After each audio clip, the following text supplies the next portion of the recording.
you're watching my YouTube channel where I play amazing tabletop role-playing games with friends. This is part of an ongoing campaign, an anthology series that I've been running for 2.5 years now, which is crazy, right? Like 2.5 years of Star Wars Saturdays. Almost every Saturday, I run a game set in the Star Wars universe, but I have yet to run an official Star Wars RPG to do it because I don't know, I'm weird. This is the second of 2 sessions of Starfighter. Starfighter is this scrappy little RPG that I picked up last year and then reviewed, saying I was going to run it immediately and then didn't. But here I am, so it counts. Starfighter is the cool little die pool system that we're using to portray members of an X-wing squadron. Although we're not limited to just X-wings. Let me warn you, dear viewers, especially for this session.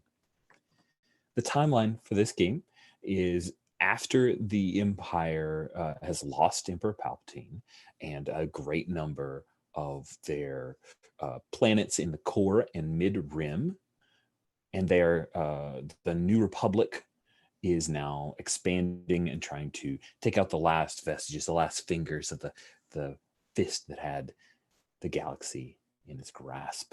And so we are in what's called the Minos cluster, which is kind of like way out in the outer rim.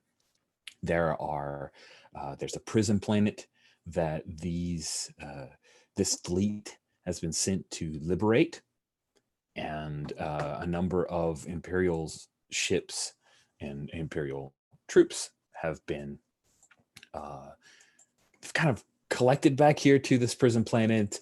A number of them are making their last stand, and during the opening moments of the fight here, the Intrepid, which was a Moonifex class frigate, was taken out by a Y-wing squadron, as well as the Mammoth squadron, which is our PCs.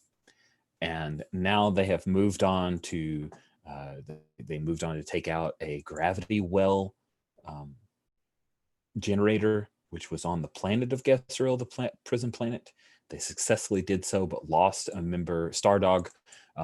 She had to eject because took heavy fire. Luckily, she was on planet, so she could eject.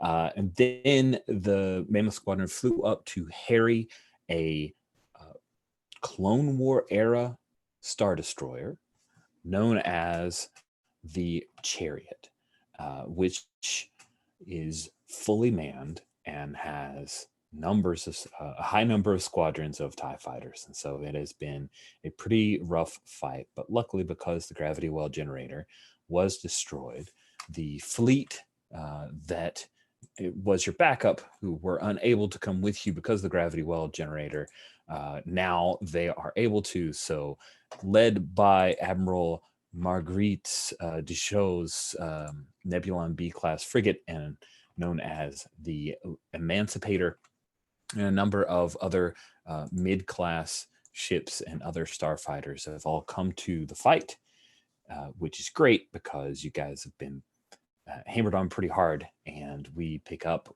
with the Mammoth Squadron coming into the Emancipators, one of the Emancipators' hangars, for refueling, retooling, or possibly switching out ships. Meanwhile, at the very end of our first session, Rabbit, the squadron leader, was caught in a tractor beam, and she was pulled in to the Chariot.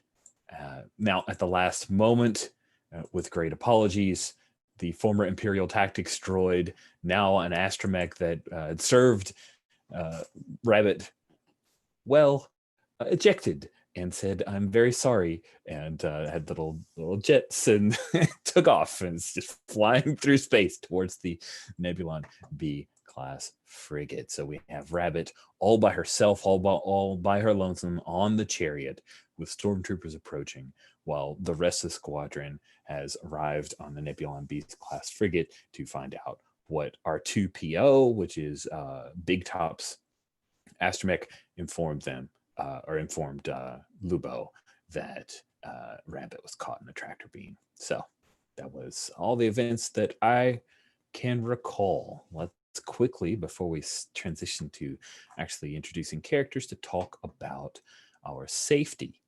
We have lines and veils. We have lines against the following piece of content. We don't want to see them. It's just not interesting to us in this story. Sexual assault, sexual violence, and harm to children. We have veils, which means that we're okay if this content happens. We just don't want to focus on it or shine a lens on it. We will quickly do that Lucas-style star wipe away. Veils are on sexual content, harm to animals, and suicide. We have ask first on a few pieces of content, which means that if we are going to introduce, if we're like, hey, I have this idea, we need to talk it through the table and just quickly say, hey, I'd like to introduce this thing. Or would it be cool if, or I'm thinking that that maybe X happens. And that's the ask first option. Ask first is on slavery, racism or speciesism, suicide, which we also have a veil on, and homophobia. So those are the things that we have ask first on. On top of that, we have the X card, which we use at any point, and you don't have to prep for it. You just run into content that you're like, hey, I don't want to deal with this. Say, hey, I need to X card this. Just let me know. You can mention it in chat, however you want to communicate it to me. Remember that I have a lot of things going on 2 different monitors. So if you mention it in chat and I haven't reacted to it, do so again. I'm not actively ignoring you. I'm just not mindful of the manner in which you tried to communicate it to me. Because what'll happen when we X card is we stop play briefly. I check in with you just to make sure that I understand the thing that you've X carded if it's not clear. And then we move on. Don't have to defend yourself. You don't have to argue for it. I'm not going to try to talk you into it. I promise. We excise it from our play and that content is gone and we move on. Any questions about safety? Anything along those lines? Great. Well, let's run through. And Steven's playing 2 characters, but it's great. And I love this setup. So we'll start with Bethany. Bethany, if you could introduce yourself, tell us about your character. Yeah, only 1 character. This is good. I'm playing Yogan, who is a Kashiri, the only non-human and non-droid person in the squadron, and he is a big purple, otherwise human-looking dude, and thus his call sign is Indigo. Yeah, he is a former Y-Wing pilot who was in an all-alien squadron and has recently transitioned over to this like normal, regular, non-like weird experimental all-human X-Wing squadron. That's right. You in a hangar where the Y-Wings were built sometime in your lifetime. Yeah, for this war. I love that statement. Great. Yeah, and what you'd alluded to, Bethy, which I just adore, is that Indigo was originally created for our Night Witches campaign, Star Witches. So very excited to see him return. And since you've got 2 to do, Steve, we'll make you go last. Cody, please introduce yourself. Tell us about your character. Hey, I'm Cody. I'm playing Lubao Big Top Porkins. He's Jack Porkins of the first Death Star battle fame, his brother. And he's out here just trying to take it to these Imperials. The only good Buckethead's a dead Buckethead, and he's here to make that happen. Yeah, and Lubao knows that his brother passed away. Like, there's a little bit of idolizing his role against the original Death Star, right? Is that? Yeah, sure. Let's say that. Okay, let's say that. Awesome. Steven, introduce yourself. Tell us about your characters. Hi, I'm Steven. I use the he, him pronouns. And last session I played Rabbit, who was the squadron leader, uses she, her pronouns. And she got caught in the tractor beam, as Rich said, and was pulled in. I think we last saw her as she pulled out her little blaster pistol and huddled up at the, underneath, like where the footrest is in the X-Wing fighter, as she was surrounded. And basically, she's not on screen, I'm going to be playing Duck. Duck is an NPC from last session, and Duck was kind of a little bit of a scaredy cat. Since we haven't seen her on screen, Duck uses the pronoun she, her. Her full name is Gemma Foti. And I'll just mention her identity lines. Her goal is to get out of this war alive. Her downfall is that she overthinks her actions. And her identity fact, one of her identity facts, is best at playing second fiddle. She's such a beta. It's so cute. I like it. Oh, and you got one more character. Oh, I mentioned Duck. That was Duck, and then Rabbit. I can't hear Steven. Can you guys hear Steven? Oh. Okay, you're back. You're back. Okay, huh. I think there's a delay. So I mentioned Rabbit. Did you hear Rabbit? The introduction to Rabbit? Yes. Okay, we're good. We're caught up. Sorry. Okay. All right. Fantastic. So I think we should lead off with the main part of the crew, just so we can get a taste of Steven playing Duck. Of course, Duck is a member of your squadron. You guys are all pretty close, but we haven't seen Duck as a PC on screen. So the three of you, I think it's like Duck comes in and her X-Wing is pretty pristine. Yogan, your X-Wing is like score marks all along one side and it's smoking. And then we see Big Tops kind of comes in like a little wobbly, right? One of the landing gears comes in, it just drops off and he skids in for a bit. And the crews come in and they start, spraying fire suppressant on Big Top's X-Wing. So Big Top, when you make a landing that you can walk away from, what's your reaction as you come in? Yeah, Big Top, his S foils are like still locked into tack position, so one of them drags along the ground and whatnot. He, slowly presses out of the canopy, and he's just like, Rabbit got pulled in there. We got to go back. We got to get a team on that Star Destroyer right now. We got to get something. He's looking for any help to go back and get Rabbit back. Nice.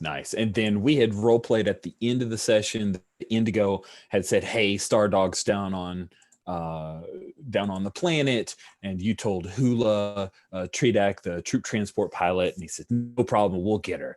And he takes off on one of his walls. It takes off and goes through the kind of screen there. So what's Indigo now that you see?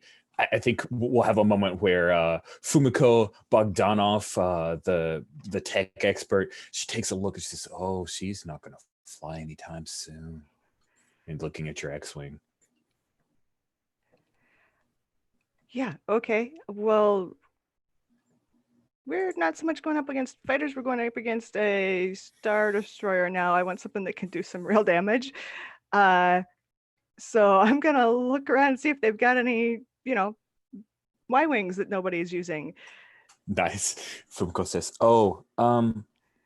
yes. Oh, you are ranked well on a Y. Yes. And she starts to point over that way. Duck, as Indigo, you see Indigo's headed over towards one of the Y-Wings, and it's got like they've just freshly painted on some kind of emblazoned thing on the side, like right underneath the cockpit. What is the? I'll let Bethany. I'll let you think about like what it is that they've sprayed on the side of this Y-Wing. If like bomber pilot art and that kind of stuff, it doesn't have to be pin up, whatever. It's just like a cool design or something they've just painted on.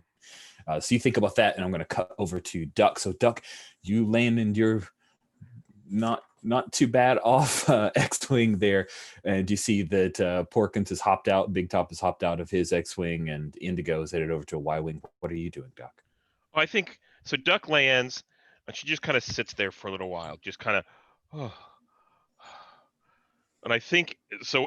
There's all this activity and running around, and she's just kind of. I think they've actually hooked up and started to refuel her X-Wing, and that's whenever she pops the hood, and she kind of steps out, and she's like, that was hard. Where's everyone going? Nice. And I guess it will come over comms. You guys are patched in because you're a squadron. So Big Top, you hear Duck ask, "Where's everyone going?" Big Top stops, looks over at Duck, and he waves her over. Duck, we gotta go. We gotta get the squadron leader, Rabbit. She got pulled into the Star Destroyer. You're joining me in a B-wing. Let's go, buddy. We're going back. We're going back, and we're gonna blow every Imperial from here to hell. And I think, if you don't mind, I think Big Top actually grabs Duck's like arm and drags her along, and she's got these really wide eyes, like, what? You're a much better pilot than me. You're gonna have to fly. That's just how this works, Duck. Come on. And as you're pulling Duck over towards the B wing, you hear yap, yap, yap, yap, yap. And the act dog, Luke, who pretty much has a run of the Nebulon B-class frigate, comes barking up because you guys are back. The Mammoth crew is back. And so you know that Rilla, who is the owner of Luke, the act dog, is not among you. So Big Top, Duck, what do you guys do when a very excited little act dog, I'm imagining it's kind of like, you guys know about the size of a chow, right? I'm imagining a chow, except kind of lizard skinned and with those big weird eyes. It comes bounding up towards the two of you guys. So what do you do? Oh, Duck actually leans over and is like, oh, that's right. And she turns to Big Top and says, we've got to go back and get Stardog, right? Stardog's on the planet. There's people already on the way. The troop transport's gonna get her. It's gonna be fine. Dog, Big Top like feels around for his pockets to see if he has any snacks, which of course he does. And he's just gonna throw like a They're treat. like calf flavored though, right? Yeah, it is coffee flavored, but it's probably fine for this act dog. He kind of looks at it, thinks it over for a second, takes a bite himself, and then throws the rest for the dog.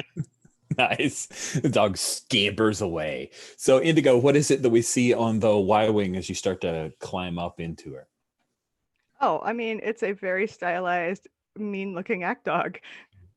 Nice. So you guys are headed towards your ships when you hear the alarm, like that klaxon, and you hear a turbo laser, like right near the hangar, not inside, but near. Like you can hear it reverberating throughout the ship. And all of a sudden, Fumiko screams out and says, IDT, IDT! And I will share screens because you see a thing coming towards you. Coming towards the screen, it is an Imperial drop transport, which is loaded with stormtroopers. And it is headed, and you see it come through the screen as pilots and crew are all scrambling. And this thing comes in and just slams into the deck, and stormtroopers start piling out of it as everybody's grabbing blasters and trying to repel these invaders. So I'll ask Duck, what do you do when you see that there are basically 30 or 40 stormtroopers who are trying to flood out of this this transport like a freaking clown car? Like, how do they fit this many stormtroopers in here? Oh, I think Duck is being pulled along. She hears all the alerts and gets all sweaty, and then whenever the stormtroopers start piling out, she actually just kind of pulls over behind like where some cargo boxes are, and I think that pulls Big Top behind him as well. And she kind of sits there and like she's a little bit panicked, like, Yeah, this isn't any good. Duck, do you have a weapon on you? and she pulls out like her little blaster pistol. All right, we're gonna wait. On the count of 3, they're gonna be a little bit past us. We're gonna open up and light them up. Are you ready, Duck? Are you ready? No. 1, 2, and then Big Top pops over the cargo crate and just starts firing. Nice. So let's jump over to Indigo real quick and see what he's doing, and then we'll zip back to build your die pool. So Indigo, what's your reaction when you see what's going down? I have what do I have? I have a blaster pistol, same as everybody else. Of course you do. Yeah, I pretty much the same thing with a little less drama, like find cover, hide, shoot. And particularly try to keep them away from, because I can see where Big Top and Duck are hiding, and I'm like particularly trying to keep them away from them. Nice. Sweet. So let's go ahead and build some die pools as you guys are fighting stormtroopers on the hangar of the Emancipator. Big Top, seems like you were leading the first foray, you and Duck. So let's build your pool here. All right. I think I may have forgotten everything about how to play the game. It's No D8s problem. and then D6s, correct? It is, yeah. Okay. So you've got blasters of rank of 3. So you're going to start with 3d8. Okay. And then you've got inspiration points, a buttload of them. Indeed. So those inspiration points, if spent beforehand, will allow you to add a d8 at the cost of 2 or 1 for wait. If you do before you roll, a d6 is 1 inspiration point, a d8 is 2. All right. I'm gonna boost it. I'm gonna use 2 inspiration to give myself 4 D8 on this opening volley of fire. All right. Fantastic. And I got a 7. Okay. The 7 being the highest die, that's what we go with. Look at you. You remembered it all. What do you even like? That represents a strong success. You accomplish what you want with only a minor consequence, which in the parlance of Starfighter means that it kind of ticks a countdown clock for me, which is great. Good job. Sweet. So you take out a couple of stormtroopers, but of course you're not going to take out the entire it's like 2 squadrons. So yeah, you take out a couple of stormtroopers and you're in the fight. What does Lubao look like when he fires and takes out a couple of these guys? Big Top has this like mad grin on his face. He's rather rotund, so he's kind of like leaning up on the box to really steady himself. And Duck, you can hear him breathing really hard, but he's firing madly and just smiling with glee. Sweet. Duck, what are you doing? So I think Duck, is waiting for the 3, which never happens. It's just pop up, start shooting. So probably on like 3.5 or 4, she kind of leans out like a belly style and starts shooting with her little blaster at these same stormtroopers. But it's more wild. It's just... Yeah. Sweet. I'll give you a d6 because you're using the cover to its fullest maximum benefit. Okay. So you get a bonus die of a d6. Okay. So I have blaster at 1, which is a d8, right? Uh-huh. And I have my regular blaster. Does that also add a die in? It does not. I don't think it does. Let me check real quick. Okay. Blaster pistol, it's a D8 to hide blaster pistols. Okay. So it's got a base armor of 2, which is pretty great. So I've got a D8 and a D6. I'm going to split my D8 to make that 3D6. And I think that's it. I'm going to do that. Okay. Let's see how it goes. I'd like to throw some inspiration Duck's way since she's following my lead. Okay. So I'll spend 1 to give you a D6 there, Duck. Okay. I will add in another D6. Oh, you already rolled. Sorry. No, it's fine.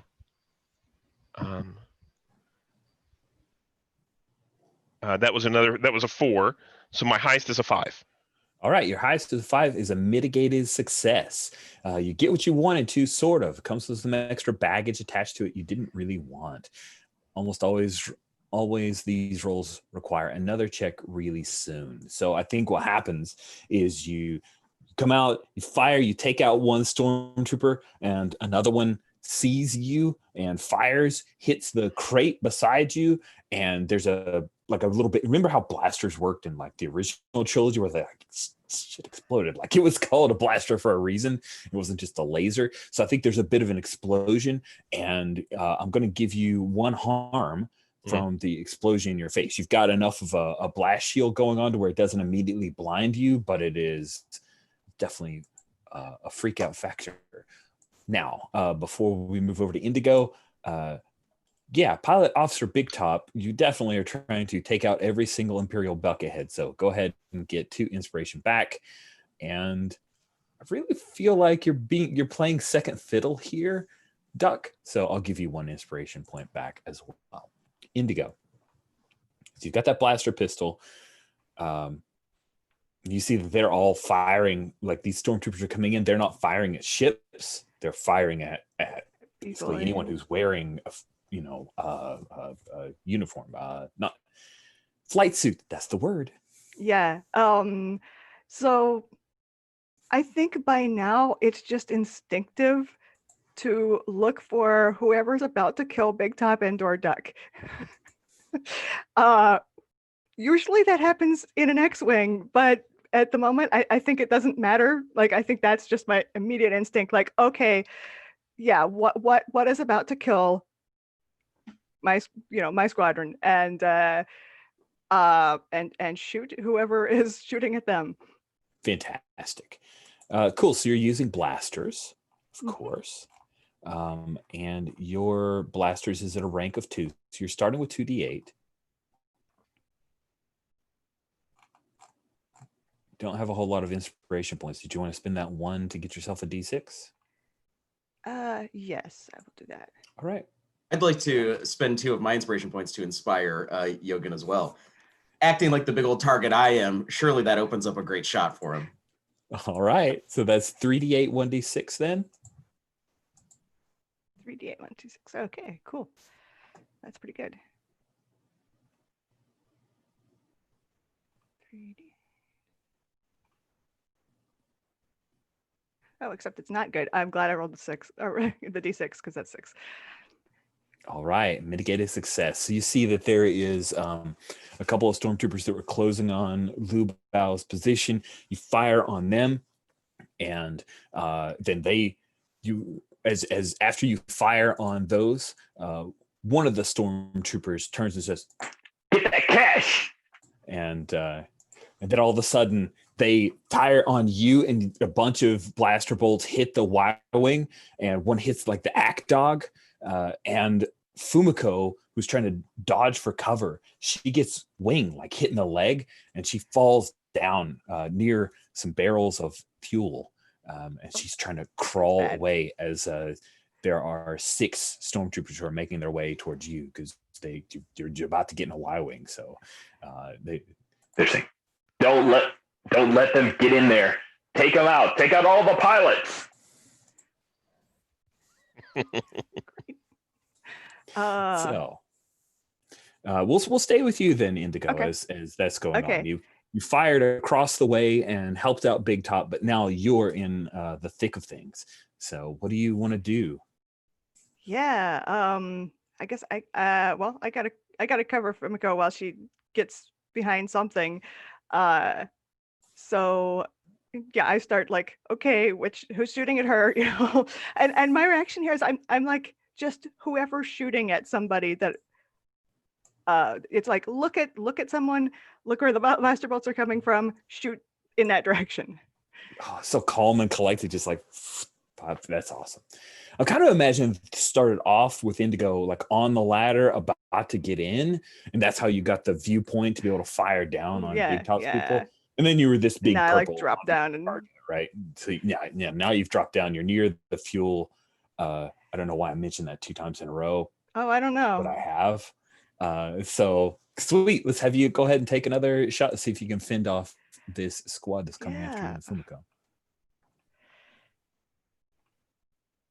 Let's see. Okay, blasters. 2. Oh, I spent that inspiration point there.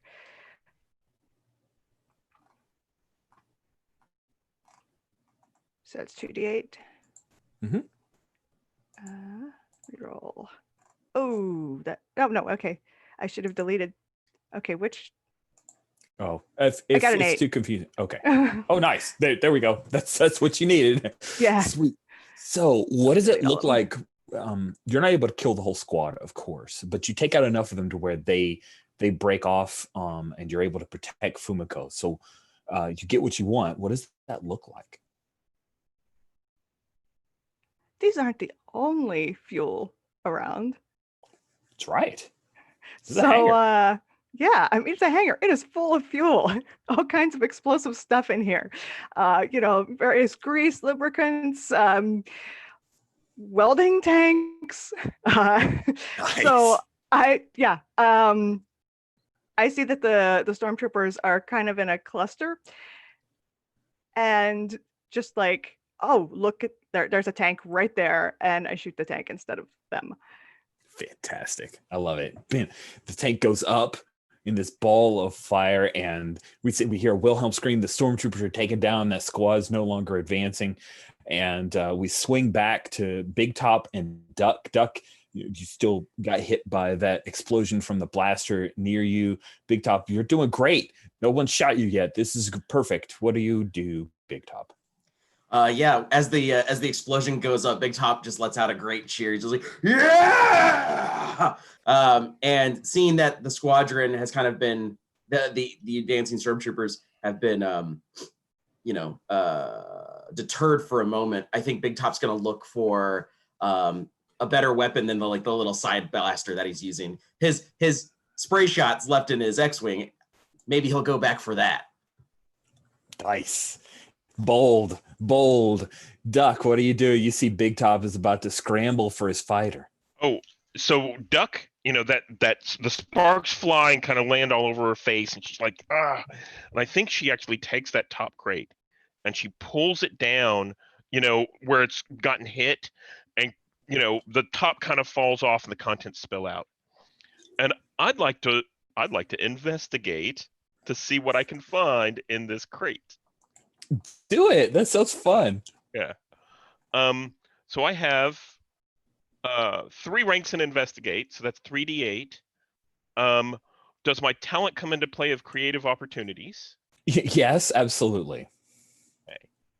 So that's a 4. Just a reminder, if your talent applies, that's another d8 you can add to the roll. Okay. And let me roll. Yeah. Oh, the highest I got is a 5. Oh, a 5, huh? Yeah. Well, a 5 is a mitigated success. You get what you wanted to, sort of. It comes with some extra baggage. So I'm gonna take a quick look at our gear here to see what might be on. Can I tell you what I was thinking? Oh yeah, sure. Big Top will like this. Are there any grenades in there? Oh yeah, there's totally a bunch of frag. Oh yeah, you get what you want mostly. So Yeah. there are explosives here. They're basically, there's a bunch of explosives that were supposed to be loaded onto one of the B-wings, right? So it's not exactly a handheld thermal detonator, but you can definitely throw it, and if you can hit it with a blaster, it'll blow lots of stuff up. It'll be a parking blast. There. So Does that seem like a good, fair, mitigated success for explosions? Oh, that's perfect. I love this Awesome. idea that this crate dumps out and this boomstick lands right at Big Top's feet, and he's like, "Oh, yeah." Yeah, that spills out into Big Top's feet, and he's just like, never mind the scatter shot. He picks that up, and he gets ready to huck it over. Duck, you line up the shot. Nice.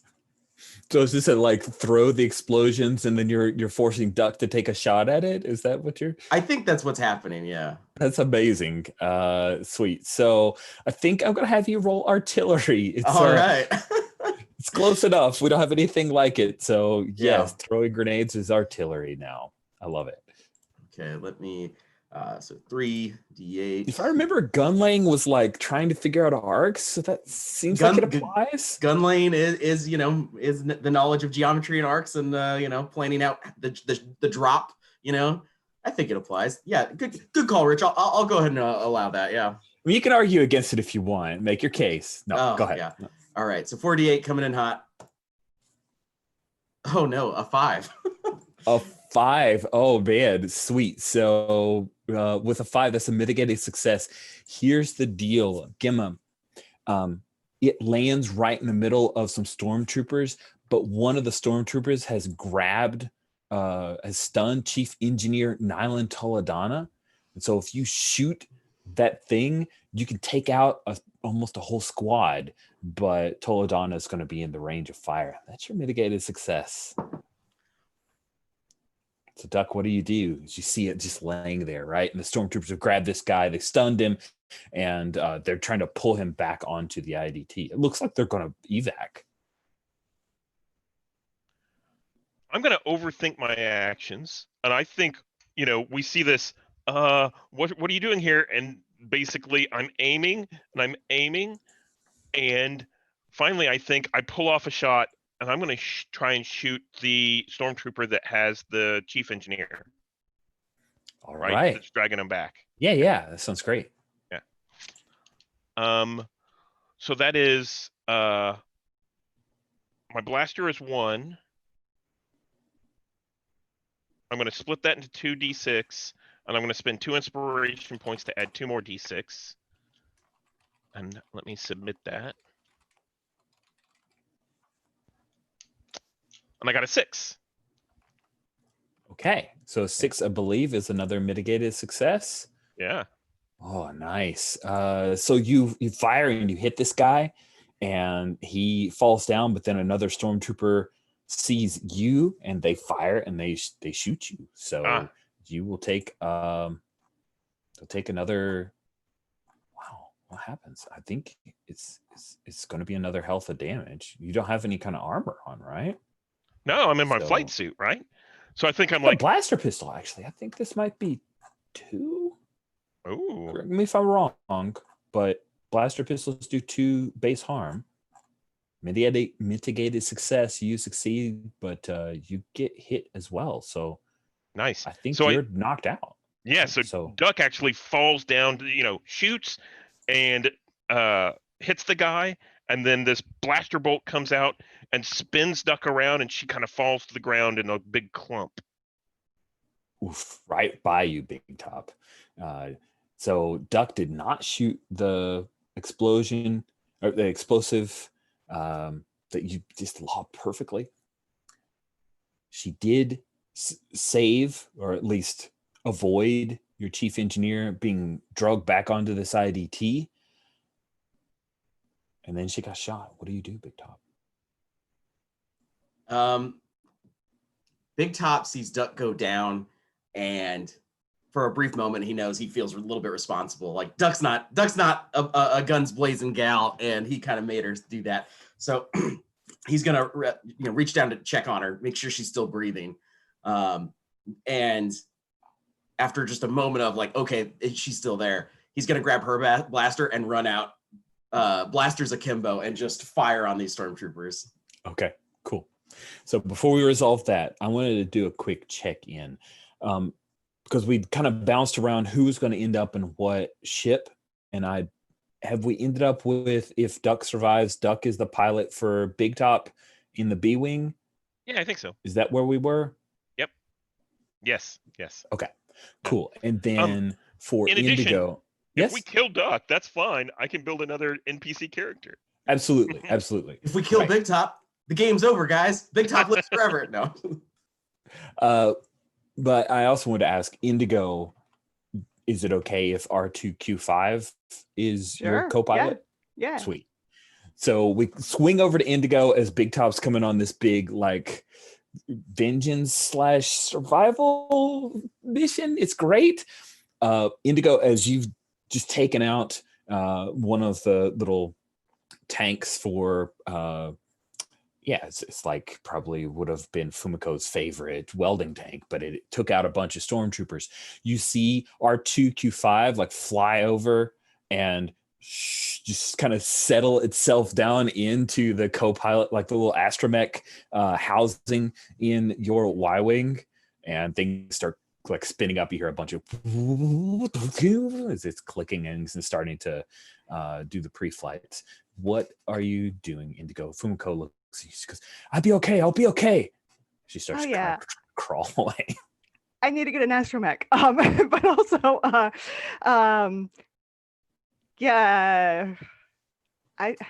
damn it, Big Top.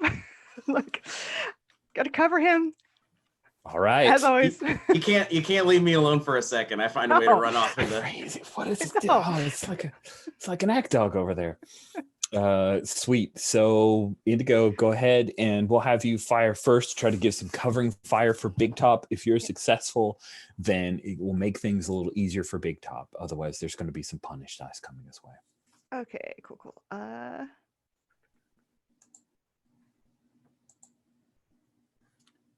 Do we want to clear before you roll? Yeah, that's probably good. Also, I'm looking at my.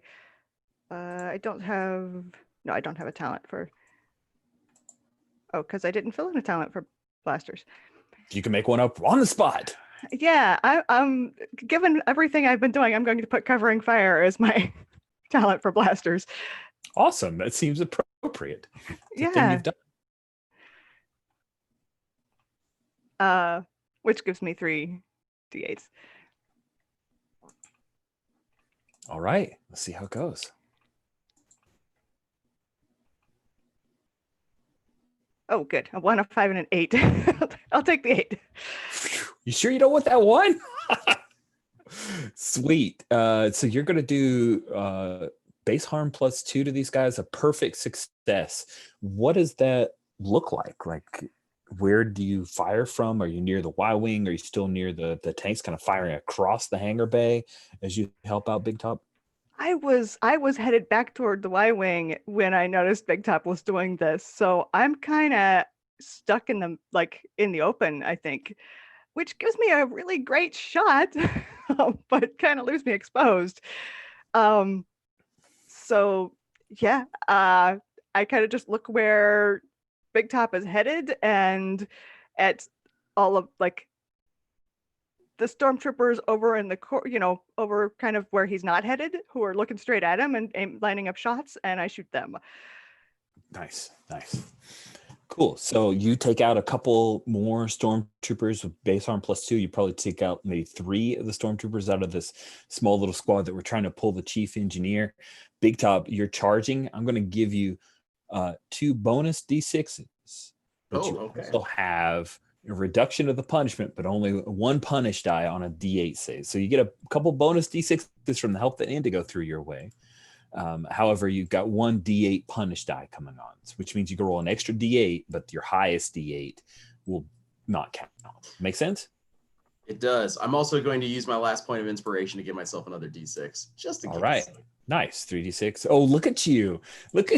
Get like before. Oh no, I'll just roll it all. Just d8. 1 d8. But now you're like, hey, go for broke. I'll hedge my bets because I want to get on that B-wing. It's not so much hedge my bets as it is the more dice I roll, the more stormtroopers I can kill. So, Okay. Yeah. This is a true statement. Can I do a quick thing to kind of set Big Top up? Yeah. Is it okay if I say Chief Engineer Nylan basically is right there next to the rest of the troops, and he grabs that explosive that landed and jams it into the ship that they came in on, the IDT, and says, "Blow it." Oh, that's awesome. So he's right next to it, though. Yeah. Yeah, he is. Oh dear. Quite the predicament. Just kidding. Yeah, I'll shoot that. He's in it for the cause. That's fine. That's great. Yeah. Great. I'll just open up fire on that. I was reading he's an Alderani, right? He's from Alderaan. He's from Alderaan, yeah, right? He is. Yeah. Mm-hmm. Oh boy. He wants every imp to die a slow death. He's right up there with Big Top. Me and him are on the same page. Okay. All right. Yeah, we cut to one. We cut to whatever passes for a 10 forward on this Nebula B class frigate. At some point, maybe Big Top's beard's a little shorter, and the two of them are sharing a drink and to every bucket head. Yeah. Oh man. All right. Well, let's open it up. Let's see. Oh, look at that. Take off the highest with the penalty, and I still get an 8. Beautiful. Big Perfect Top success. is here to play, son. So I'm imagining, is perfect success in your mind firing and hitting that, blowing up the Imperial dropship? Yeah, it wasn't originally. Thanks for that, Duck. Original plan, I'm like, we're gonna get on that troop transport. We're gonna take it. It's gonna be great. But yeah, no. As soon as the engineer, jams the bomb in there, and he gives me that look, and it's just like we've talked about something just like this for years. Since we've been in the fight, we've been just like, no, I would take down 100 with me. I would take this is him fulfilling that guy's wish. He's like, if I'm gonna go down, I'm taking as many as I can. And for Big Top, he's spraying wildly, and several of the blaster bullets, they ping into the wall. The bomb shifts a little bit, and then he gets another volley in, and it blows it all to hell. Nice, nice. And the drop ship is there. It's a big fiery mass. And you guys have cleared the hangar. There's still like huge score marks and a crater in the deck plating from where this thing blew up. The stormtroopers are done. You have successfully defended the hangar, and we immediately cut, like we see a little bit of flame, and there's like a stormtrooper's arm. Yeah. But from that moment, right, with the flames and everything going, people scrambling, trying to get other folks back up, checking on others, and maybe we'll say there's like a corpsman who's run over to Duck and is like jammed some Bacta into her neck to try to help her wake up. But then all of that chaos turns to other chaoses there. We see more stormtroopers. Wait, are we on this hangar? No, it's different. We see the background is like that sleek, dark metal gray going on, and we're on the chariot, and we see there is Rabbit's X-wing, and we know that the stormtroopers, that the hope was that she has fooled them because R2Q5 had flown off, and that's when we see there's a stormtrooper walks forward, and there's a squad behind him. This stormtrooper is wearing sleek, kind of shiny black. This is a Death Trooper, and the Death Trooper says, "I'll take care of this. Cover me." And then he comes up the ladder, and he has his blaster, and he starts to pry open the cockpit. What do you do, Rabbit?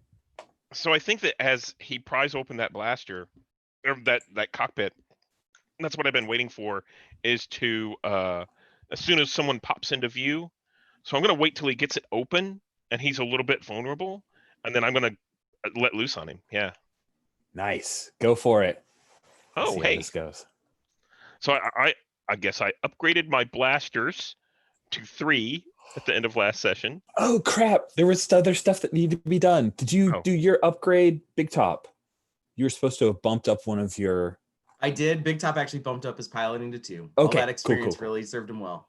Sweet. And then while we're doing this with Rabbit, Indigo and Big Top, both of you are on Y Wing and B Wing. You've got an open slot. Okay, it looks like Indigo, you made your choice, but you still need to make yours for Big Top.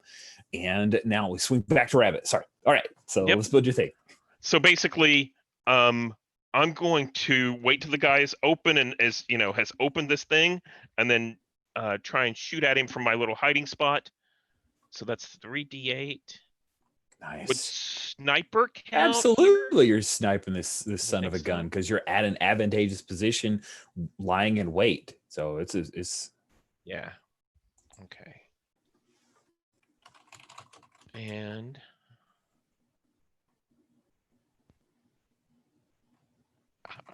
I got an 8. Perfect. What does it look like when you take out this Death Trooper? Yeah. So basically, just like I said, he kind of tries to pry at the canopy, and he pulls it open. And as he does, he's got the blaster in one hand, and he kind of pops this up, and it, he's distracted a little bit as it comes up, and that's whenever I let loose, and there's just one shot, big thing, and it catches right the edge of where the helmet and the chest armor meet, and there's not even a scream or anything, but he gets blown off that ladder and lands on the ground, and that's whenever she stands up with that little blaster and starts shooting at the rest of the troopers that are out there. Nice. That's awesome. So the Death Trooper falls to the ground with this like short snub nose blaster carbine skittering on the deck, and the stormtroopers are firing wildly at this point. They did not see this coming. The stormtroopers are like, What's going on? Big just fire. Take it out. Take it out. Cool. So Duck, you see there's all kinds of blasters that are hitting the side of the X-Wing. They hit the cockpit ahead of you. But there is only there are 5 others. This was basically just like a half squad that they sent to take care. It's just one pilot, an Imperial said from behind. And you hear klaxons are going on, and the Y-Wings are still making their attack runs, and the Nebulon B-class frigate has brought its turbo lasers and heavy laser cannons online, so you're getting rocked. What do we see Rabbit do as you're trying to get out of the cockpit? What's the plan here? So there's no plan here. I think she basically hits jams a fist down onto the console and then tries to do a jump out of the cockpit. And this just turned on the engines, right? So the X-Wing's going to basically, turn on its engines and just go through whatever's in the hangar, and she's trying to jump clear. That's insane. Oh, sweet. So you're trying to pilot this thing like an explosive inside the small hangar area that they. Oh wow, that's crazy. By the way, my downfall is I can't resist taking on targets that are too big. So yeah. Awesome. Now you are at, just kind of speak about the Star Destroyer itself. If you think about it as like a giant triangle, the area where you are is like at the nose cone of this thing. So Okay. firing in, if you angle it right, it's going to go through the Star Destroyer for a little while before it explodes. But if you fail, then it's not good either. And what do you think that would be? Great question. So to me, I think are you piloting this ship in a way to use it like an explosion? Okay. Can I take for my downfall a couple of inspiration points? Yes, you can. Sorry. Then I'm going to I spin them should have been awarding immediately, those. Okay. and I'm going to make that 4d8 and submit.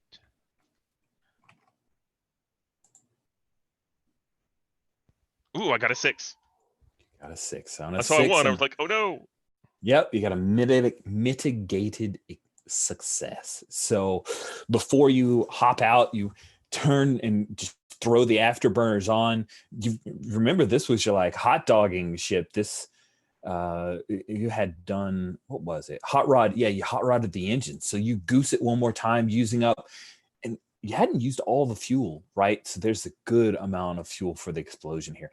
She shoots forward, you jump clear, and then it pierces through one of the walls, goes deeper into the ship, and explodes, taking out the tractor beam, which is a definite asset for the cause. But that explosion is going to throw you clear, and we're going to go ahead and say that just from how close this was and the mitigated success, that I'm going to say you take 2 harm in the doing. And then we cut away with there's the fire, and the weird Imperial klaxons are going on, and there are people who are rushing forward, engineers trying to put this fire out. The stormtroopers were all knocked down from the explosion as well, but they know you're here. If they can wake up before you wake up from this, then they're going to come hunt you down. But we cut away back to the hangar. So R2Q5 Indigo, it's gotten the ship, the Y-Wing is pretty much ready to go. Big Top is just standing over Duck. Duck, you've got 1 health. You just got it from the corpsman.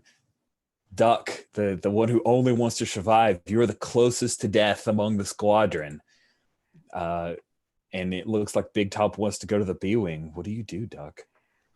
I have a talent that yeah. might help here. Ooh, what's the talent that Indigo might have here? I have emergency medicine. Oh, sweet.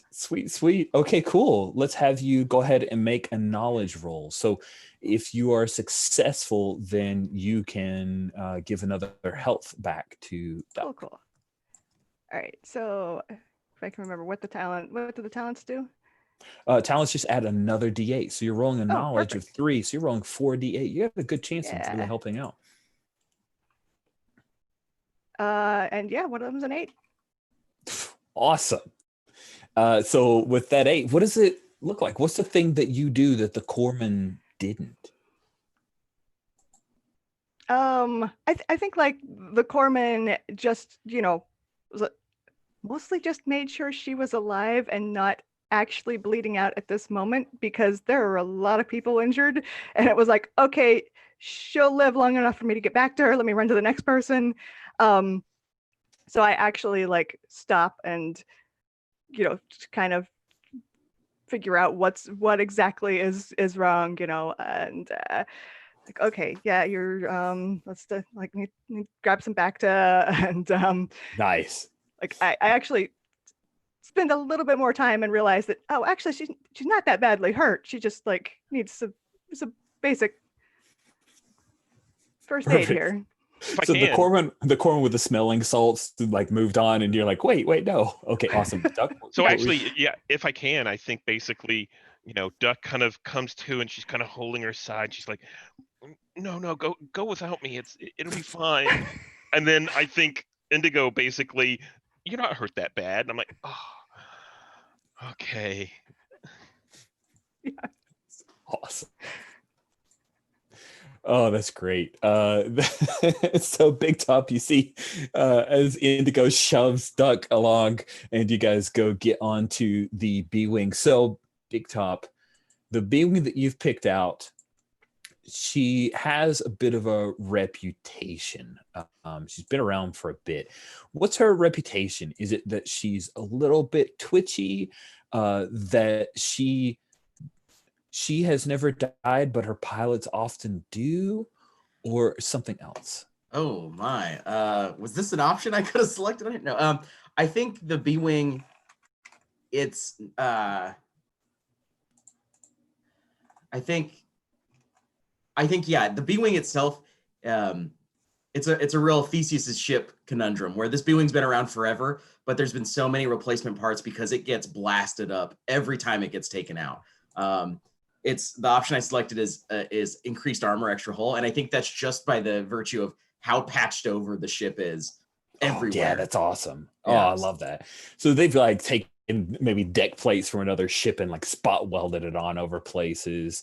This thing is not pretty. Yeah, and it's still running, so no one's seen fit to decommission it. They think, just slap another plate on it. It'll fly at least one more mission, and it always comes back. The people inside, less a guarantee. Nice. I like that a lot.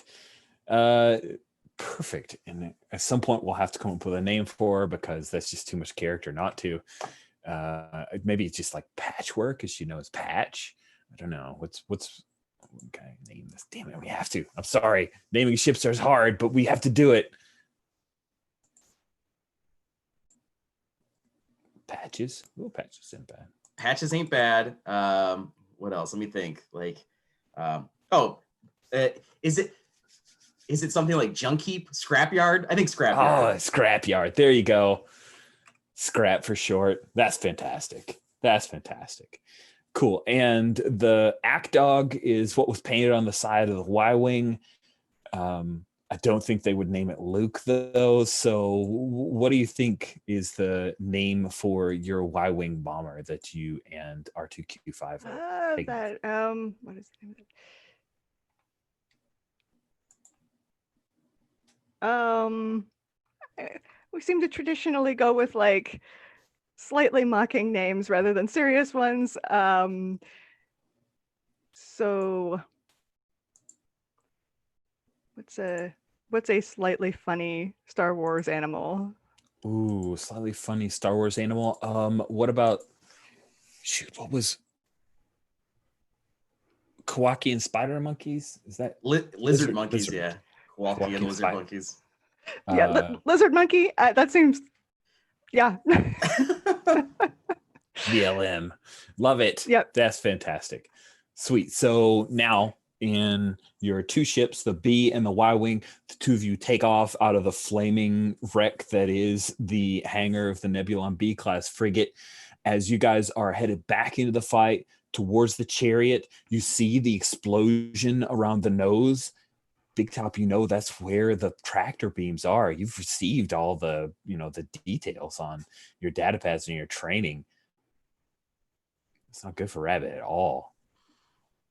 Yeah, I think Big Top kind of lets that over the comms. He says, there was just a huge explosion near the front by the tractor beams. That's where Rabbit was. We need to get close. We need to scan for life. Nice. Duck, take us in close and ready the scanners. Indigo, ready those bombs. Closer? Sweet. What is Indigo's reaction? Are you falling in or? Sure. Yeah. Okay.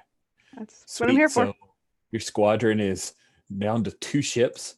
As you guys are crossing the divide between the Nebula and B-class frigate and your fleet and the Star Destroyer that's being harried and hit hard, you hear over the comms, Hula Chidek says, hey, I got somebody for you. And all of a sudden over the comms, you hear Rilla Thalcor, Lieutenant Rilla says, hey guys, they picked me up. I'm on my way back to the Nebula, and I'm going to catch up to you. You better not take them all out. Come on, Big Top.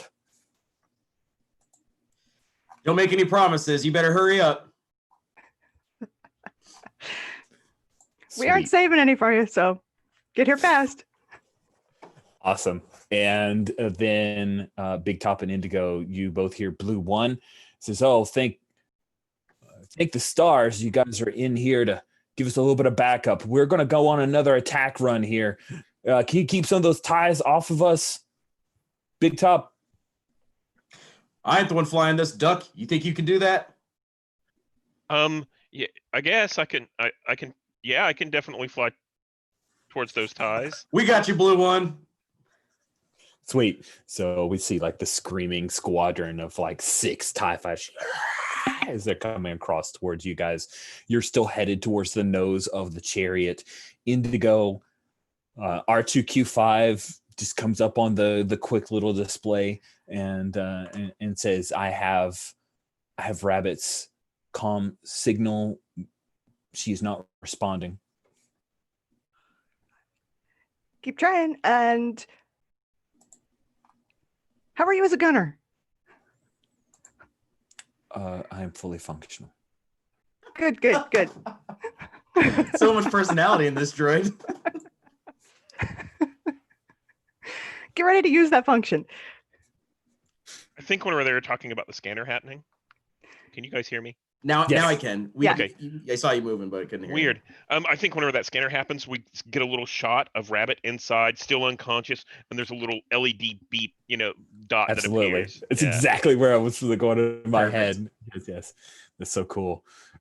Sweet. So let's let's just cut right in there. So the commune is like our signal to change scenes, and we go in, we hear the fire and Rabbit, your little LED is flashing from the commune. It is R2Q5 is trying to raise you.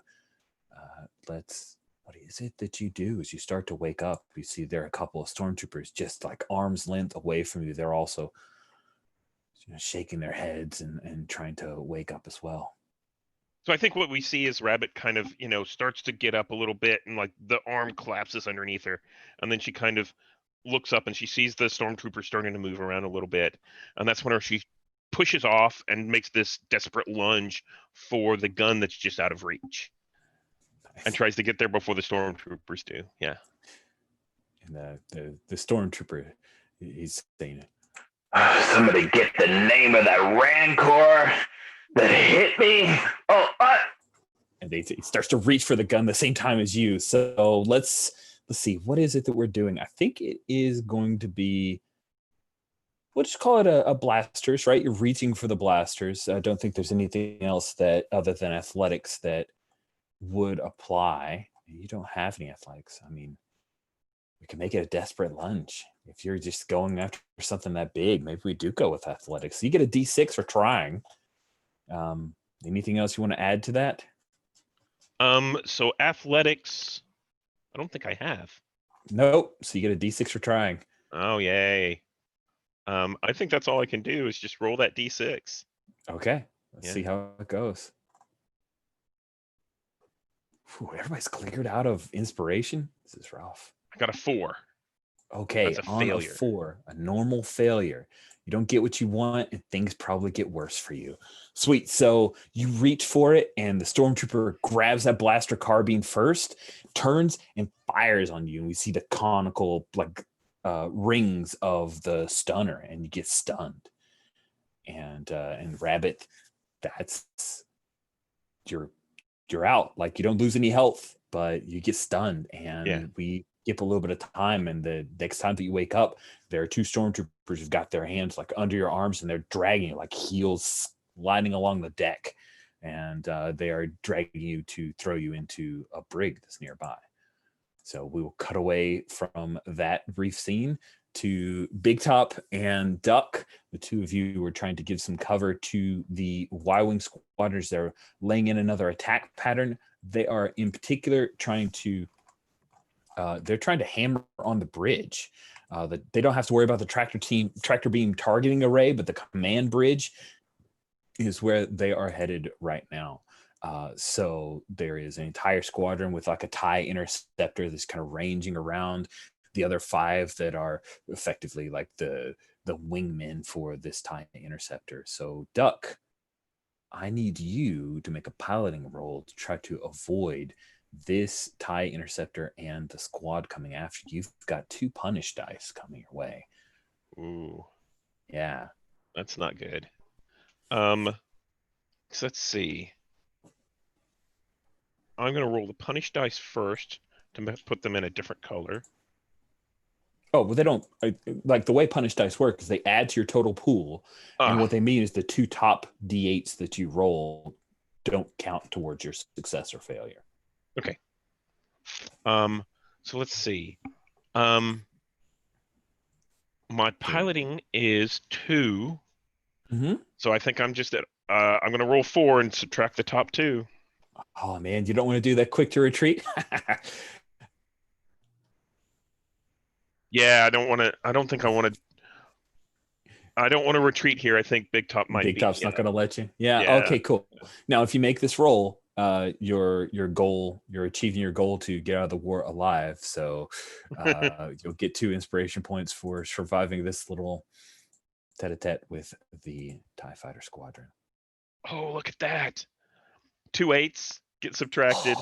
I have a D6. 6. Nice. Okay. Still a success. So it is still a success. Go ahead and give yourself 2 inspiration points, a mitigated success. So what happens is that you bring in the TIE interceptor, scores past you, but one of the TIEs is able to break off, and it does make a successful attack.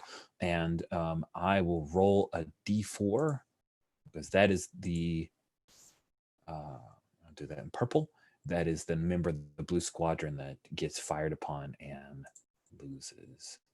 Oh, it's blue 1, Oren Janrin. The squadron leader gets hit by one of the TIE fighters that you swing past. Your mitigated success. So rough. Oren blue 1 Janrin is taken out. Big Top, what do you wish to do as you have a great shot on this TIE interceptor and the rest of the squadron? Yeah, Big Top is going to he's gonna just start lighting them up. I mean, he's in there just to fire. He trusts Duck. You know, war happens. You can't save everybody, unfortunately, and so he's gonna do his best to just keep laying down fire on these interceptors. Okay, cool. Let's go ahead and have you make a. If you're using the blasters on the B-wing, yeah, I'm using the blasters. Oh, hold on. Well, no, it would make a difference. But let's remember that there are maneuver dice for your ships that we weren't using last time that we do need to use. But a D6, you got like your best roll was a 6, so it wouldn't have changed the result. But let's try to keep that in for the next as we build the next die rolls. Now, Big Top, you're using a B-wing. Mm-hmm. The weapons give you a D8 bonus. All right. So the blasters, are they going to be, is that a part of piloting since I'm just using the part of the starfighter, or? No, we made that tweak. So blasters, the skill used for firing any type of blaster from those in starfighters to those carried around, used by one person. Okay. So I'm going to be rolling 48. Do I have any penalty dice or anything else? Yeah, I'm going to go ahead and give you 1 penalty die. Okay. So 5d8. I think what we see here is we see the screen and the 4, the B-wing does that fancy, swirl around the cockpit kind of thing. Oh yeah, thank you. That's nice color. Yeah, nice. Yeah, and Big Top's kind of like slammed into the side as the G's kind of rock him a little bit, and I get an 8, even with the penalty die. I get another 8, 2 8s. That's the third time that's happened for us this game. which is wonderful. This is awesome and wonderful. So base harm is +2, and the base harm for yours is 2. So that's 4 harm that you do. With 2 harm, you can take out the TIE interceptor, or if you want to spread all 4 of those harm, you can take out 4 of the squad mates, the regular ties of these guys. No shield, so 1 harm. Yeah, I think Big Top isn't aiming at any one target. He's laying out a spray, so he'll take out the squad and leave the interceptor. Sweet. So the interceptor is all by its lonesome. Indigo. Big Top peeled off with Duck. Duck is piloted and taken out that TIE fighter squadron. What are you doing? Well, I mean, he kindly left the interceptor for me, so. Nice. Also, I think I should have some inspiration points. I don't remember. Don't know how many. Yeah, absolutely. So let's see. You healed up Big Top. That's going to give you the goal of keeping the rest of your squadron alive. Absolutely, that's 2 there. And you put friend safety over the mission as well, because you kind of held off on taking off on the Y-wing and helping out Fumiko. So let's say you have 4 at this point. Okay. Safil. Sure. Good to You know. should look at that Identity 3. Like that one. That's been a hard one for us to like hit. Yeah, it's one of those things that, like, if it gets hit, it'll be, I think, obvious. If not, then no big deal. Cool. Okay. Yeah. So all right. So I get a D8 for weapons, I think. You do. Let me double check. I think you do. You sure do. Okay. And is this blasters or is this pilot? Did we decide? It's if you're just firing, then it's blasters. But if you're trying to outpilot this TIE interceptor, you can use your pilot. Well, I mean, I am trying to keep him from shooting me too. So I think with probably evasive maneuvers and pilot, I think that's the way to go. So let's go ahead and have you roll on that. Okay, cool. So that gives me 4. Nice. +1 from your weapon. Yeah, I was counting the one from the weapon. Cool. And wait, no, you're right. That's 5. Right. And then 1 punish die from fighting a TIE interceptor. I'll clear your dice. So you're rolling a total of 6 dice, with 1 of them being a punish die. All right. Punish die hurt. They hurt. Oh, yeah. Not Big Top, but, other people. Okay. Oh, wow. I'll take it. That's awesome. In this big Y-wing of yours, how is it that you take out a TIE intercept, which is one was like sleek, super fast? What does that look like? As it turns out, astromech droids are pretty good gunners. Nice. Nice. It's faster than I would be. I'm used to flying these big clumsy Y-wings. That's no problem. I could do the evasive maneuvers, but I would not be able to, and probably a human would not be able to also shoot accurately while I'm doing it. But a droid can just calculate that. That's awesome. I love that. Yes. Yeah. I think there's a moment where the TIE interceptor, losing everyone, kind of banks hard and then does one of those barrel rolls, and you follow it in a Y-wing, and any normal person would have some serious G-forces, but the astromech just dials it in, and what, and boom, you explode. The TIE interceptor explodes, and the Y-wing flies right through the wreckage, a la Star Wars style. And I think what I'd like to do, just looking at time, we're 24 after. Let's go ahead and take our mid-game bio break, and then we'll pick back up with what's going on with Rabbit and see what's going on there. So 6 minutes or so, we'll be back at 1/2 unless you need a couple more minutes to do whatever, and then we'll pick up then. All right, sounds good.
So this voice mod has like 60 different voices, and I went through every single one looking for a stormtrooper. And I found one. I found two, actually. I love them. They make me very happy. I don't even know what there's. One's called CSCT and the other one's called CST. No idea what those stand for. And is that an add-on into Zoom, or how are you getting that to come through? It's a really cool program. You just have it running, and it becomes a new selectable mic on Zoom. So it's super easy. And then it's got a program that I just throw up on my second monitor where I can turn it on or off to actually voice mod or just pass through using whatever I tell it is my mic. It's super easy to use. It's like, I really have too much fun with it. That's pretty cool. It's like my thing is trying to make sure that I am sparing in its use so that I don't wear out its welcome. And that's the biggest challenge that I have with it, because there was a point where I was like, this is a cool voice. I want to make an NPC that uses this voice. Like, no, Rich, no, sparing. It should be a nice additive. It is not the thing. It's just a little thing that you can do for stormtroopers and occasionally droids. Cannot wait until I have a droid that can talk. There's like 4 cool robot voices. So just a fair warning. So welcome back, friends. We have you guys have moved on to new ships. You are in a heated fight. You just helped out most of Blue Squadron. Unfortunately, Blue 1 was taken out by this TIE squadron, but then they successfully make their attack run, dropping ion torpedoes on the main command deck. And as we pick up with Rabbit, she is being drugged to a brig by a pair of stormtroopers when all of a sudden the lights flicker, go off, and everything is dark for a second. Rabbit, and you wake up and you realize that something's going on. What's happened? Just wait a second. The backup generators will come on. And they're holding you, but you're awake. Rabbit, what do you do? So there's only 2 of them, right? So I think what I'm going to try and do is see if I can't time. I'm going to bide my time until there's another distraction, like a rock of the ship, or there's light. The light flares on, or the flight turns completely off, or something like that. And that's whenever I'm going to get up and kind of shove one into the other. Like, they have a hold of me under my arms, and I'm going to use that to kind of push one into the other to knock them both off balance, and just see if I can grab a blaster or run away or whatever, take whatever opportunity is available. Okay, sweet. So I'm going to give you a bonus D6 because of the darkness and your plan. It sounds like this is a stealth roll where you're just trying to get away, right? You're not trying to defeat these guys in combat, just break away and try to find some place to hide. So let's have you make a stealth roll with a bonus D6. Awesome. So I have a 1 in stealth. So I'm going to split that D8 into 2D6. So I'm going to roll 3D6. Okay. Lots of chances for a mitigated success here. Oh, 2 5s. Yeah. I just want to say, after having played a lot of Free Lagan games or Free League games where you're rolling like 26 D6 looking for just one stinking 6, I'm glad the 5 and 6 are mitigated success in this game, because I have some like psychological damage from trying to find a 6 when you're rolling. I'm rolling 12d6. How can there be no 6? Okay, mitigated success. You get what you wanted, sort of. It comes with some extra baggage attached to it that you didn't really want. So you shove one of the stormtroopers aside when everything shakes and rocks, and you end up.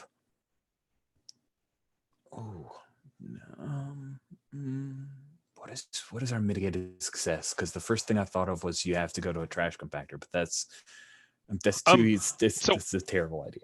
How about I get away from the 2 stormtroopers, but I didn't realize they had me handcuffed? Oh, nice. Yeah. That's great. Yeah, you bust away, and as the light before the lights come back on, you run away, but you've got binders on you, and yeah, that's a pretty terrible mid-end. And I think they do the binders in front in Star Wars movies, right? So you can at least like grasp things rather than being behind your back. So, but you do have that. But yeah, you've got binders on you, and you've got to deal with that. So yeah, that's the thing that we see with Rabbit is you've broken away from those stormtroopers and they're trying to hunt you down. And we cut away to Mammoth Squadron as Blue has finished its attack run, and here Blue 2, who's now Blue 1, gives out a hurrah as they are able to take out the command deck. Now there are this, of course, secondary, tertiary systems, but it's definitely enough to where the shields are down, and any damage that you do right now is going to punch through hard. So over the comms, Blue 1 says, "Guys, light them up! Light them up! We can make a real big damage here. Just punch everything." So, Indigo, like shuffled around. The thing of like turning on the cams is always a surprise. Who's up now? But Indigo, you are up. You've got R2Q5 with its deadly accuracy and fully functional capability to target, and your Ace Y-wing piloting capabilities. Do you want to come in for a bombing run, or are you looking to continue to attack? Because the TIE fighters weren't affected by the ion blasters, right? So they're still swarming around. So what do you want to do? Yeah, I think no, like our ultimate problem is the Star Destroyer. Its tractor beam is already disabled, right? Correct. But like I know the area where that was and where Rabbit is likely to be. So I think I want to like take out any guns that are around that area, because like in a few minutes I'm gonna get a hold of Big Top and like try to go in that way to that hangar. Oh, so you want to soften up the defenses around. Yes. That sounds awesome. Cool. So let's lay it in. Let's have you. Sounds like you're just firing on it, right? Yeah. So that would be blasters. Yep.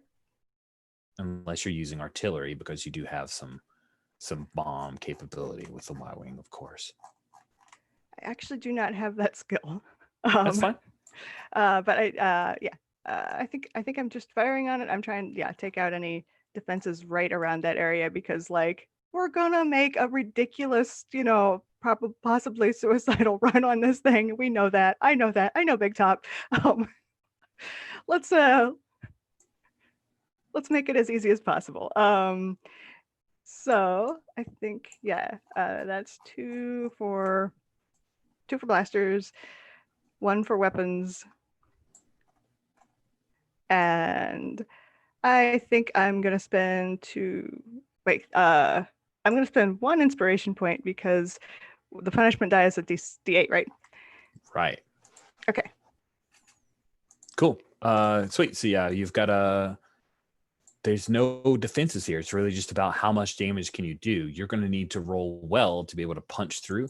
But if you can do at least 3 damage, then the defenses for that area, even when things come back online, will be significantly impaired. Oh, I failed miserably. Awesome. That's a 4. I had a 7, but punishment die. Oof.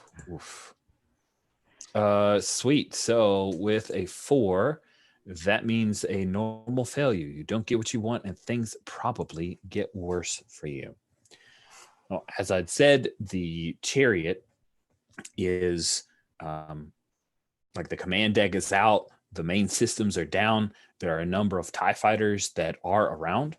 So you come in to try to lay out your attack run. You blast a few times. You hit the hull, but it's one of those where it has no effect, right? We'd see maybe one explosion on the ship and one engineer gets thrown clear. Then a couple of TIE fighters scream past, coming up to try to defend this, and they fire, and you're going to take 2 harm to the Y-wing. Luckily, she has some shields. So Yep.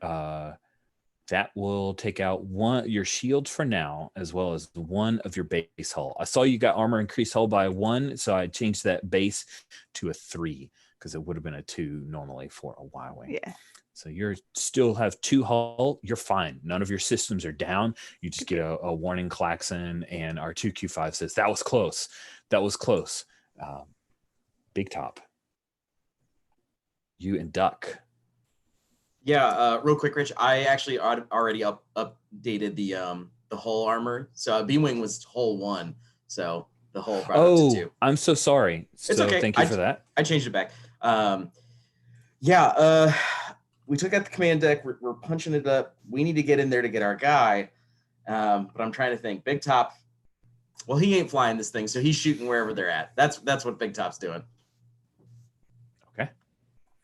Cool. And then Duck, you know that there are ties that are coming in to try to defend against the B-wing because you guys are punching pretty hard.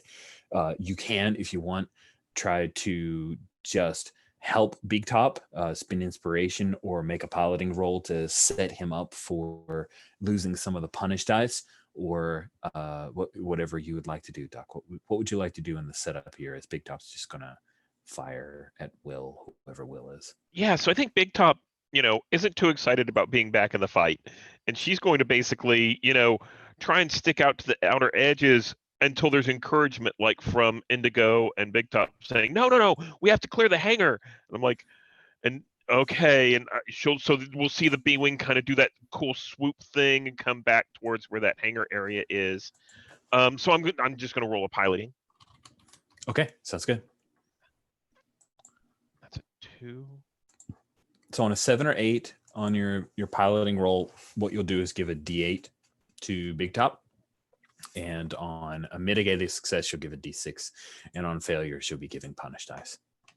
Okay. So I'm going to spend a point of inspiration to get a D6. And let me roll that.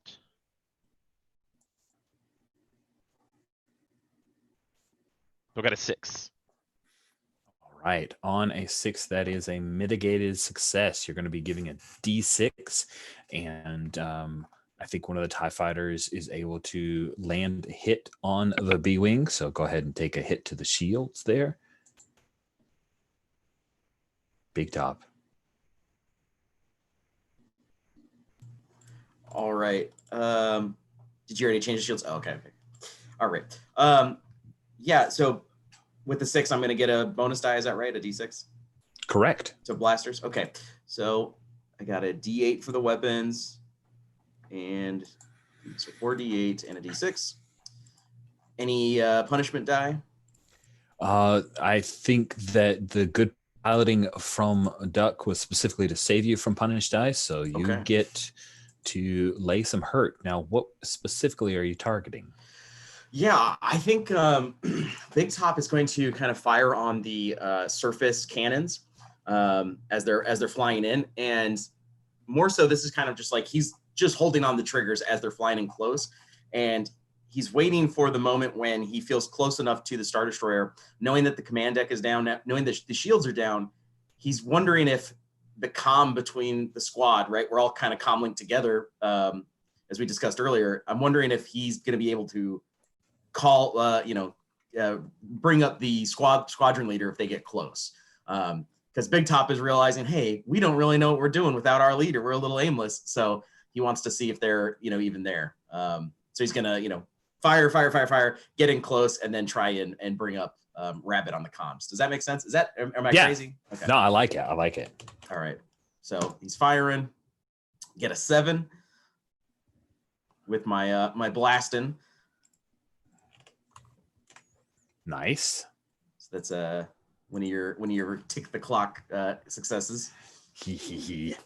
So yeah, Big Top's lighting up the surface cannons as Duck brings us in close, and then he grabs onto his little comm link onto his flight suit, and he just says, Rabbit, Squadron Leader, are you there? Are you alive? Are you there?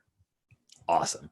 So with the mitigated success, you punch a hole, you take out some of that, and then we cut right back to Rabbit as you have the binders in front of you, and then the little LED, all of the communication in binary from R2Q5 you've been able to ignore. But then, yeah, you hear Big Top calling for you in the darkness before the backup generators kick in. What do you do? So I think that she's running down the hallway, and we see her, and all we see is basically her face lit up every once in a while by that little red LED. And with the binder, she kind of taps the thing real quick and says, I'm running. I'm going to make my way towards a hangar and see if I can pop out. Just keep harrying this place to keep the distractions on there. Nice. Cool. So that is fantastic. I'm going to quickly scan around. Do we have, I think I'm going to go ahead and give Big Top, you're hitting your goal because of that successful hit. So let's give you a pair of inspiration points. As we look at Duck, yeah, I think you're playing second fiddle when you were helping out Big Top by making piloting rolls just to set him up. So we'll give you another inspiration point there. And seems like the faster you go, the quicker the mission is successful, and you're trying to fly there, Rabbit. So let's give you a couple there. And swing back to Indigo. Do you think you hit any of your inspiration points when you were trying to take out the? It seems like it was friend's safety over the mission was where you were angled towards. Is that right? Yes, definitely. Because the mission is just to take out the Star Destroyer, and while that's ultimately what I'm trying to do, I'm trying to not kill Rabbit in the process. Awesome. Fantastic. So Rabbit gave you guys your orders, and we swing back to you. The Star Destroyer's power comes back online, and the first notification is Indigo. You get on the little display screen, and also via, if you speak binary, R2Q5 says, the Cherry is firing up its engines. I think it's going to try to jump to hyperspace. So as soon as the Chariot comes back online, they're immediately trying to lay in a course and navigate and basically astrogate their way out of here. They're going to try to run. Yeah, I just opened comms to Blue Squadron and to what's left of Mammoth Squadron. Like, heads up, they're going to make a run for it. We have to disable it now. Nice. So, Duck, you just got that note from your squad mate. What are you doing, Duck? So I think Duck is actually, that sounds like a good idea. I know what it's like to rabbit out of here.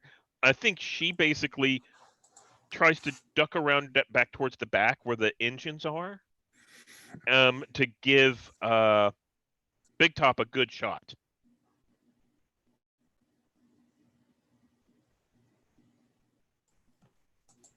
So, right. Yeah, you want me to roll a piloting to get there? Absolutely. That's how you do it. Okay. Pilot. And I'm going to spend those inspiration points. Sweet. And I'm going to give you a punish die because things are coming back online and they're getting pretty harried. So I'm going to take 2d6, and then I think I have 3d8, including the punish die. Okay. Because my piloting is 2, and the punish die makes 3, and then I added in 2 inspiration points for the 2d6. Okay. I would like to spend 2 inspiration to give Duck an extra d8. I think Big Top's calling out over the comms, like pointing out where exactly to line up the shot. Fantastic. So I'll roll 1 more d8.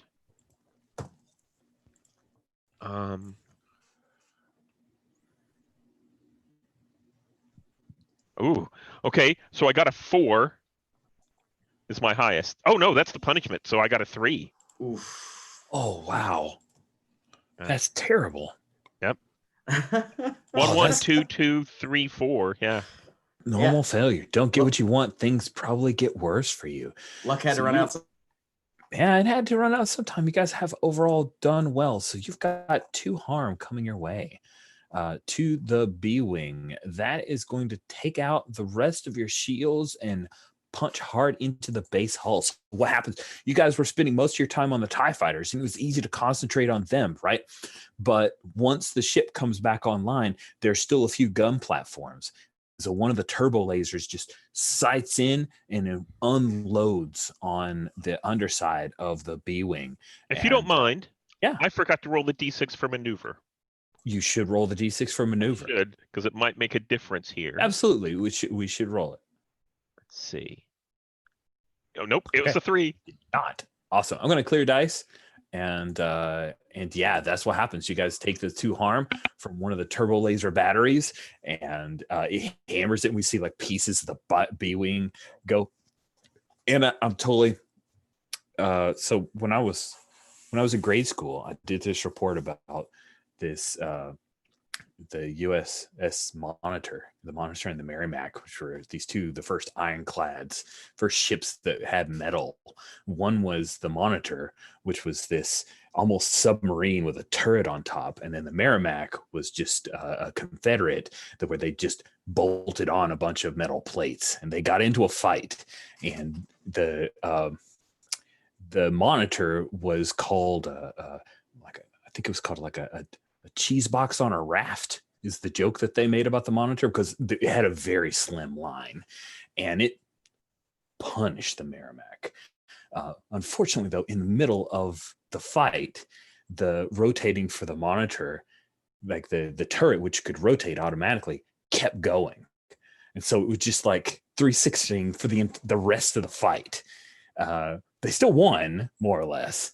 But I think that's what happens to your B wing. You take enough damage to where the fact that it can normally rotate, yeah, it just kind of keeps going. So that's what you've got to deal with, Big Top.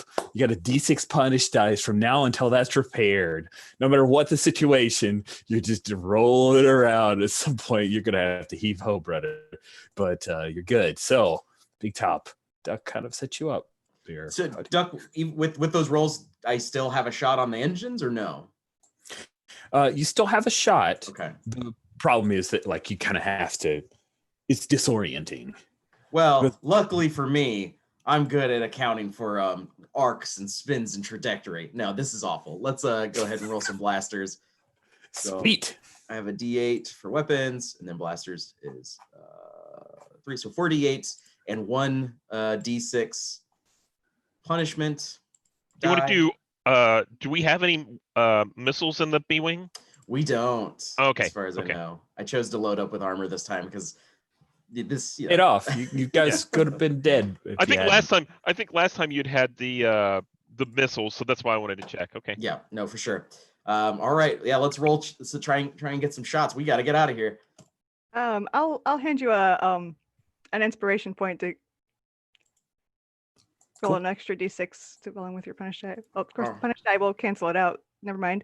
No, it doesn't cancel it out. It'll be 2D6, but the punish die will take it with the yes. highest. Okay. Cool. All right, I'll throw another D6 in there. Wow, my D6s are both 1s, but I got an 8 on my D8s. Dang! Nice. Okay, so what does this perfect success look like? Yeah, so I think as the B-wing is kind of spiraling, the laser cannon at the foot of the ship is firing, in a circle, and it's kind of drilling into the back of these engines. And Duck is holding us in just enough of an arc to kind of pull out. But the blaster fire, it's allowing us to actually hit more critical systems near the engines than just having a stagnant, static shock would be a static shot. Excuse me. So yeah, it's like a helix of blaster fire kind of flies into the back of these engines and tears out one of the big ones, hopefully. Nice. Yeah. And I think it's 3 gigantic engines and then a bunch of others, because Star Destroyer and Star Wars is always mega. But I think that it's enough to where that thing flames and then just drops out. And yeah, so things are looking bad for this Star Destroyer. The Nebulon B-class frigate, the Emancipator, is starting to hit it pretty hard. they are focusing all their forward batteries to try to push everyone out of the way to astrogate, but losing that engine is making the chariot they're getting a little panicky. And in fact, with the command deck and all the hits that they've taken, Indigo, you get notification that several escape pods have ejected at this point. And it appears that some of the command staff is abandoning ship. That's a good sign. So yeah, you hear from the admiral as she says, "Fleet, please do not fire on escape pods. They will be apprehended. Once we clean up here, focus on the chariot. If we can take out the engines so that she cannot escape, then we should be able to apprehend. But if she forces you, take her out."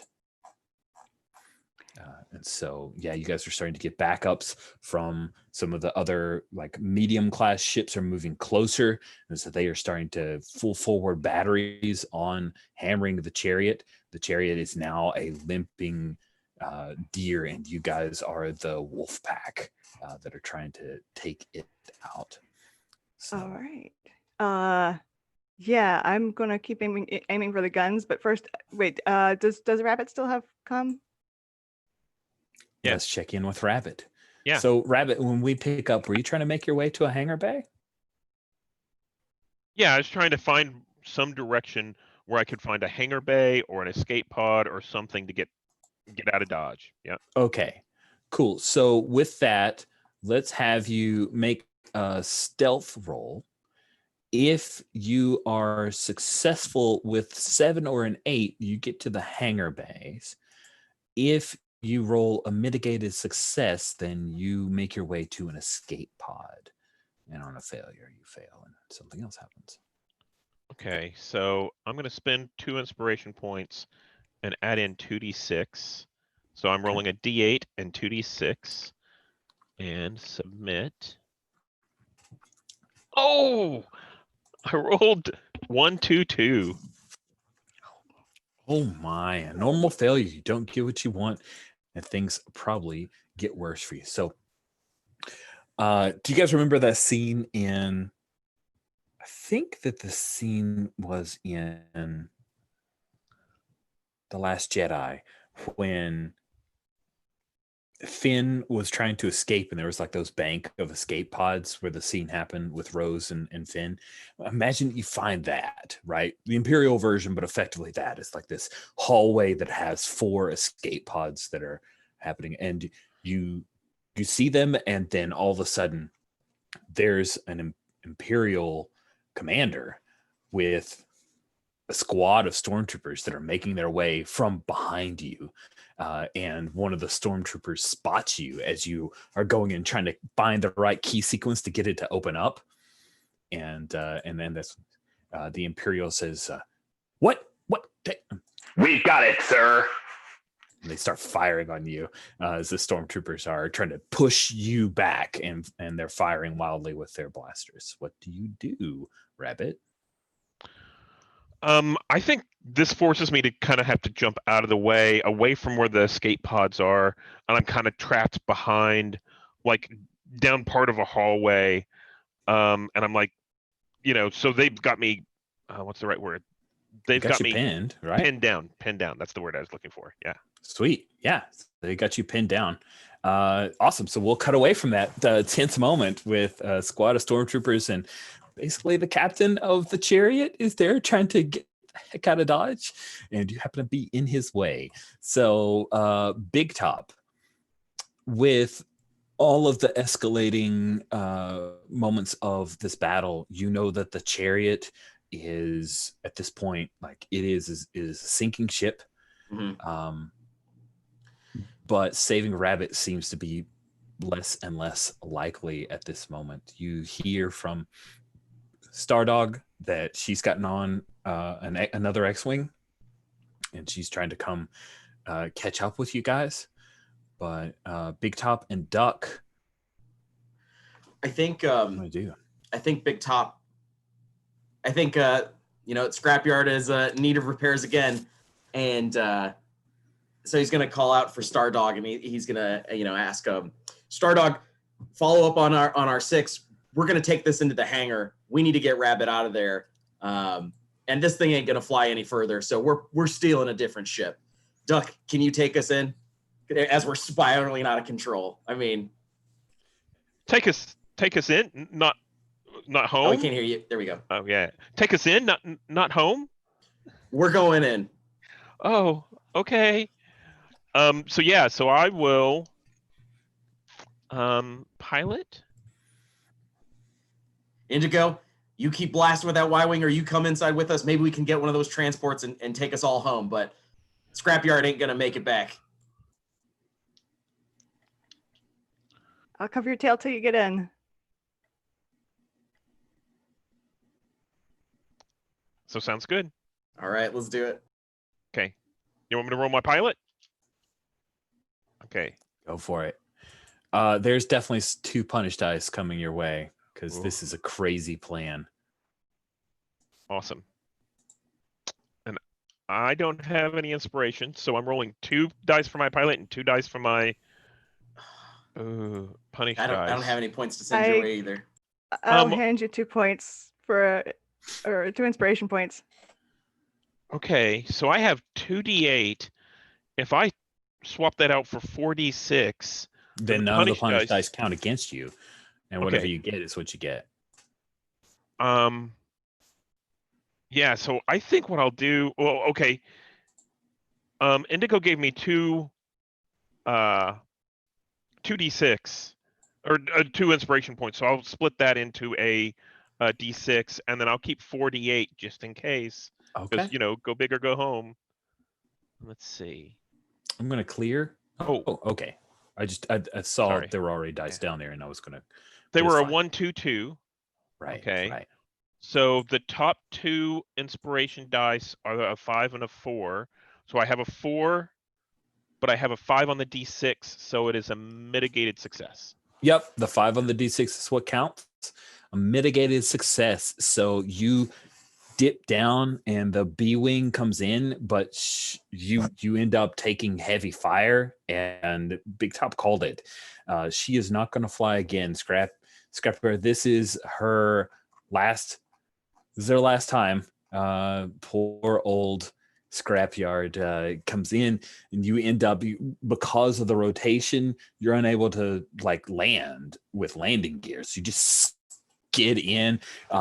Just like the end of the B-wing flips one X-wing, or not X-wing, TIE fighter that was just laying there, and someone was trying to climb up into it, just sweeps it out from under where the 2 panels, and it just bam explodes. And while in normal circumstances you guys will be the target of a lot of heavy enemy fire, they're all trying to just get out at this point. You see there's a couple of those Imperial troop dropship transports that are loading up with people like engineers, mechanics, regular administrative staff. They're all getting on board and trying to escape. So the fight isn't as much kill all the stormtroopers, more can you get on a ship and take hold of it on your own. So Big Top, you haven't acted other than crashing and still rotating around as the B-wing is crashing into the hangar. So what do you do once things come on? By the way, now that the B-wing stopped, the gyro's kind of stuck and it's just clicking, trying to rotate. Perfect. Yeah. Big Top, he's gonna grab his spray gun or scatter shot or whatever it's called. And he's gonna brace himself on the B-wing and kind of get steady again because wow, at least the world's staying right one side up. And he's gonna get on the comm and call, squadron leader, we're in the hangar. Where are you? Oh, and I think Rabbit's gonna respond and say, Can't hear you. Sorry. There you are. It's so weird. It's you can see that it sounds coming, and I see your face moving, and then it just pops up afterwards. It's so strange. Go ahead. That's weird. So I think Rabbit's going to, get back on the comms and say, I'm pinned down. I'm going to turn on my locator beacon, and basically there's a little ping, and I'll make my way towards the hangars if I can find them. All right, we're here. And I think that, so if I'm not mistaken, the captain and the stormtroopers were right there, and they were firing on me, and I'm going to take off down that hallway. So is this what I envisioned was a kind of a U-turn where I was coming in from one direction, they were following me. Is there an out the other way, or is this a Sure. dead end? Yeah, we'll say instead of it being a box canyon, there's an out another way. They're still going to fire on you because they're Imperials and you're wearing the wrong uniform, so that will be bad. But so that's what I'll do is I think the last shot we see of Rabbit is as she runs down the hallway. Nice, sweet. So give me. I don't know. Is he actually gonna are they gonna chase after you? No, they're not gonna chase after you. So I don't think there's any punish dice. Let's just see if you can beat feet out of here. So what skill seems appropriate here? I don't know. Maybe this is just a thing that happens. You just run away. Seem fair? Just running away. A bunch of stormtroopers who wanted to get out of here. Well, I mean, yeah, that's the point, is they have to choose between, do they get out in the escape pods or do they come after me? Yeah, and if it's coming after you or escape pods, none of these stormtroopers are going to chase after you at this point. This ship's as good as gone. So the captain will say, "Let that rebel scum die on the chariot." And they leave you off and you run away. You've dropped a ping. So let's jump back out to Indigo. Indigo, Stardog has come in to be your wingman. I imagine you were trying to keep eyes on the hangar. So yeah, you see there are ties and troop transports and the like that are all coming out of this hangar. Free pot shots if you wanted to. What do you do? I mean, I don't care about the troop transports unless they're going to do the same thing that one did at the beginning. And I don't think they are. I think they're just trying to get out of here. That's fine. I'll let them go.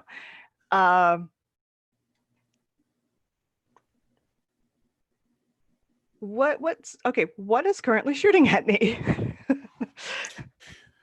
So the gun batteries at this point are no longer manned because they are looking for transports out as well. Good. The only things that are coming after you are a few TIE fighters that are effectively they've been reassigned and they're trying to watch over troop transports that are taking off. So yeah, it's possible that no one is directly firing at you because you're not firing at anyone. Cool. What do you Okay. want to do? Well, I'm gonna trust. As reluctant as I am to do this, I'm gonna trust Big Top to know what he's doing, and I'm gonna just clear the way for when they get out and take out these TIE fighters.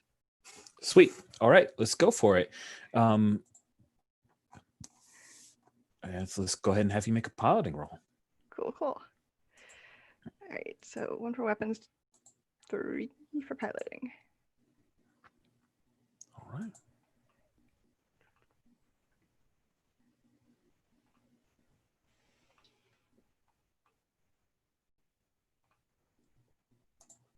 Eight. Nice. Roll 2 8s actually. There were no punish dice, so that is effective. Yeah, you take out a pair of TIE fighters that were hanging around the hangar and thought that you were potentially a threat. And the way is clear if Big Top can just secure some kind of fighter. Meanwhile, wearing binders, Duck, you spot Rabbit running for the hangar bay, as you guys had dropped a locator beacon. So Rabbit, you're able to dial that in and use basically following the other rats that are coming out of the sinking ship. And you end up running alongside a couple of wearing the jumpsuits of administrative officials of this Imperial Star Destroyer as you're all running for the hangar. And one guy glances over at you in your flight suit wearing binders. They do a double take, but they're still running. And when you come across Rabbit, you see Duck and you see Big Top with his scatter shot as he just shot a stormtrooper. What do you do, Rabbit? I think Rabbit sees Big Top, and there's this moment of looking in the eyes, and then Rabbit turns around and shoves one of the Imperials that's running next to him into the other Imperial, right, just to trip him up, and then just keeps taking off towards Big Top. Yeah, we're here. We got it. Yeah. Hey! They fall down. One of them drops his data pad. Another pair of glasses end up on the ground. Some others tromp on top of it. My glasses! You come running into the hangar, and Big Top, you spot Rabbit. There are a few blaster bolts around, but it's mostly people are focused on just get out of here before this thing goes down. Yeah, knowing that the blasters aren't coming our way, essentially, Big Top will have kind of ordered Duck when they landed to be like, we got to find something to commandeer. Looking for another one of those IDT transports, if there's anything like that. Otherwise, he's going to be like moving towards TIE fighters and like throwing guys off of wings and stuff, trying to get something that'll fly them out of here. Awesome. Let's have you. Let's see. Finding what you want sounds like it might be a bit of an investigation role, which I don't have. So which you don't have. Well, if you tell happy to Duck roll to do nothing. that, Duck though, Duck can do that does. while you hold everybody off. Perfect. Okay. In that case, even if they are stormtroopers, if they are wearing Imperial armor still and they have guns in their hands, it doesn't matter if they're running away from me. Big Top's just like, oh, there's one. Oh no, there's another one running that way. He shouldn't be here. Essentially, Nice. yeah. Big Top is he's keeping the area clear of bogeys, he'll say. You shouldn't be here. This is our ship. Okay. Duck, let's see if you can spot a ship that hasn't been claimed. Okay, so my investigate is 3. And this is definitely a creative solution, right? yeah. Oh, yeah. Sure. Yeah. That sounds good. So let's do 2d8 and 46 just to, because Duck's safe, right? She wants to make sure she finds something. I think I put those in the right thing. I got a 5. Okay. Nice. You spot a TIE bomber. A TIE bomber is perfect because there are 3 of you and you can easily fit 3 individuals into a TIE bomber. You guys rush over to it, and when you start to drop in, you see the sleek black of one of the, the cool, awesome like TIE pilots, with the cool like hoses coming down and everything. And they have already started the pre-flight, and they look up at you when you guys stand over the little top hatch. What do? It's your mitigated success. I think Big Top just fires. I think he just fires into the cockpit.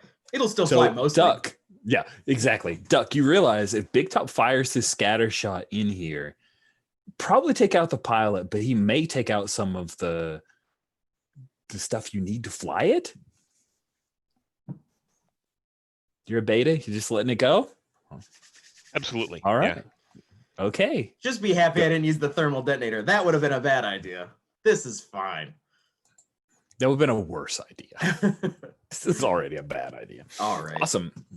I'm going to clear Let's the go ahead and dice. Yes, good call.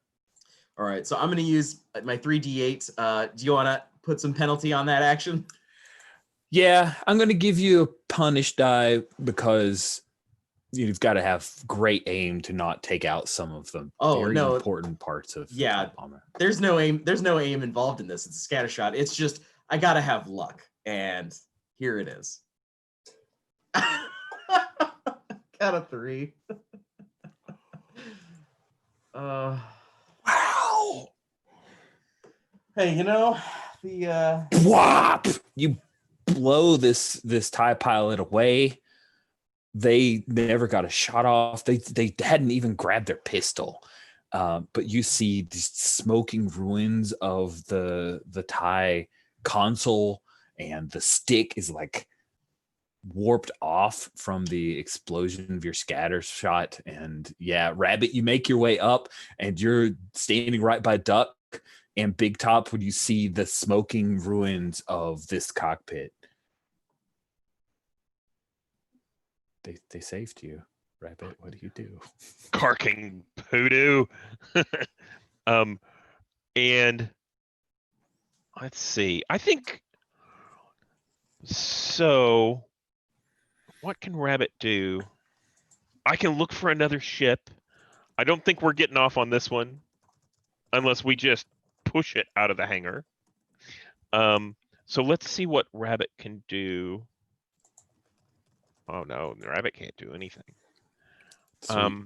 So as you guys are thinking about what to do, the gravity of this entire hangar shifts, and per Star Wars physics, Indigo, you're outside when the Star Destroyer just dips and starts to head towards the planet of your prison planet where you guys were supposed to rescue everybody from Gesseril. Oh, that's not good. Okay. Not sure there's anything I can do from out here. I'm also not sure there's anything I can do in there.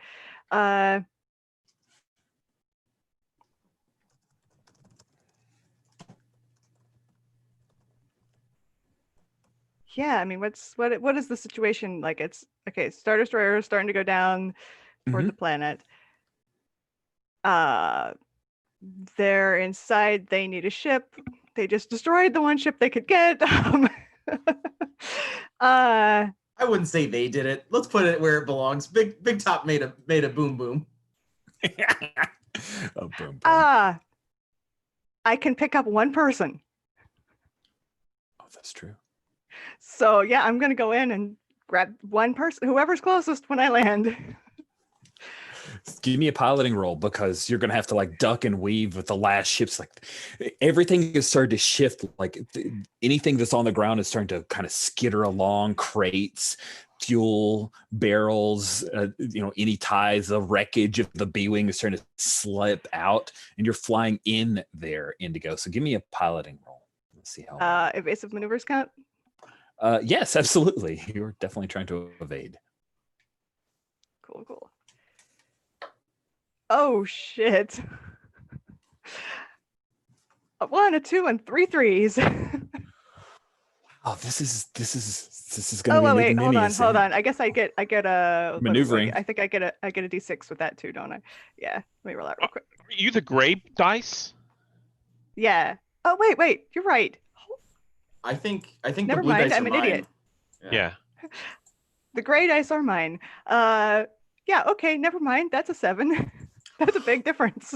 Oh man, stop trying to claim Big Top's dice. They're cursed. I'm clearing I these don't want suckers. Big Top's dice. Oh my goodness. Okay, I so don't want 7 Big is Top's fantastic. That's a mitigated success, which means, or not mitigated, sorry. So that's a nearly complete success. With the 7, a strong success, you get in a minor consequence, and I've already kind of triggered one of my big minor consequences, which is the chariot is headed towards the atmosphere. So you guys see the act dog. What do we name her? Crap. I'm sorry. Lizard monkey. Lizard monkey. That's right. I'm typing it in now so I can remember it. Lizard monkey. You guys see lizard monkey with that big act dog symbol emblazoned on her. So yeah. Big Top. There's a chariot there. Sorry, maybe not a chariot. Wrong word for where you're at. There's a Y-wing there.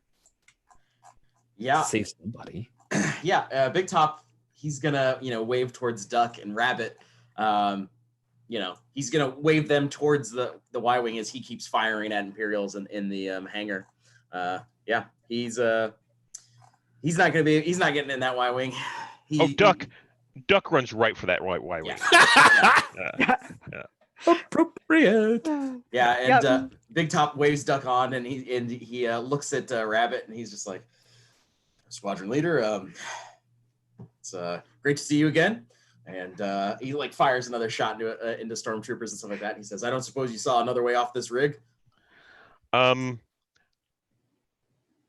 There's 2 options. So Rich, tell me a little bit about how this looks. Is the bomber space worthy, even if it can't be piloted? Absolutely. Okay. Yeah, Rabbit turns to Big Top and says, okay, there were some escape pods. They're probably all gone by now. Troopers and the captain took them. This is our escape pod. So you get in, cover me with the grav. I'm going to shove this thing out the door. Rabbit, And excuse go me, ahead. sir. Yeah. Why don't we both get in there and have Indigo push us out? Promotion for you if we get out of this. That sounds great. I'll right, shove sir. this in. I'll shove this in front of the Y-wing, Okay. right? And then both of us will hop in. And let Meanwhile, Indigo push Duck us has out. climbed in and gotten into the ship Yeah, with yeah. Indigo.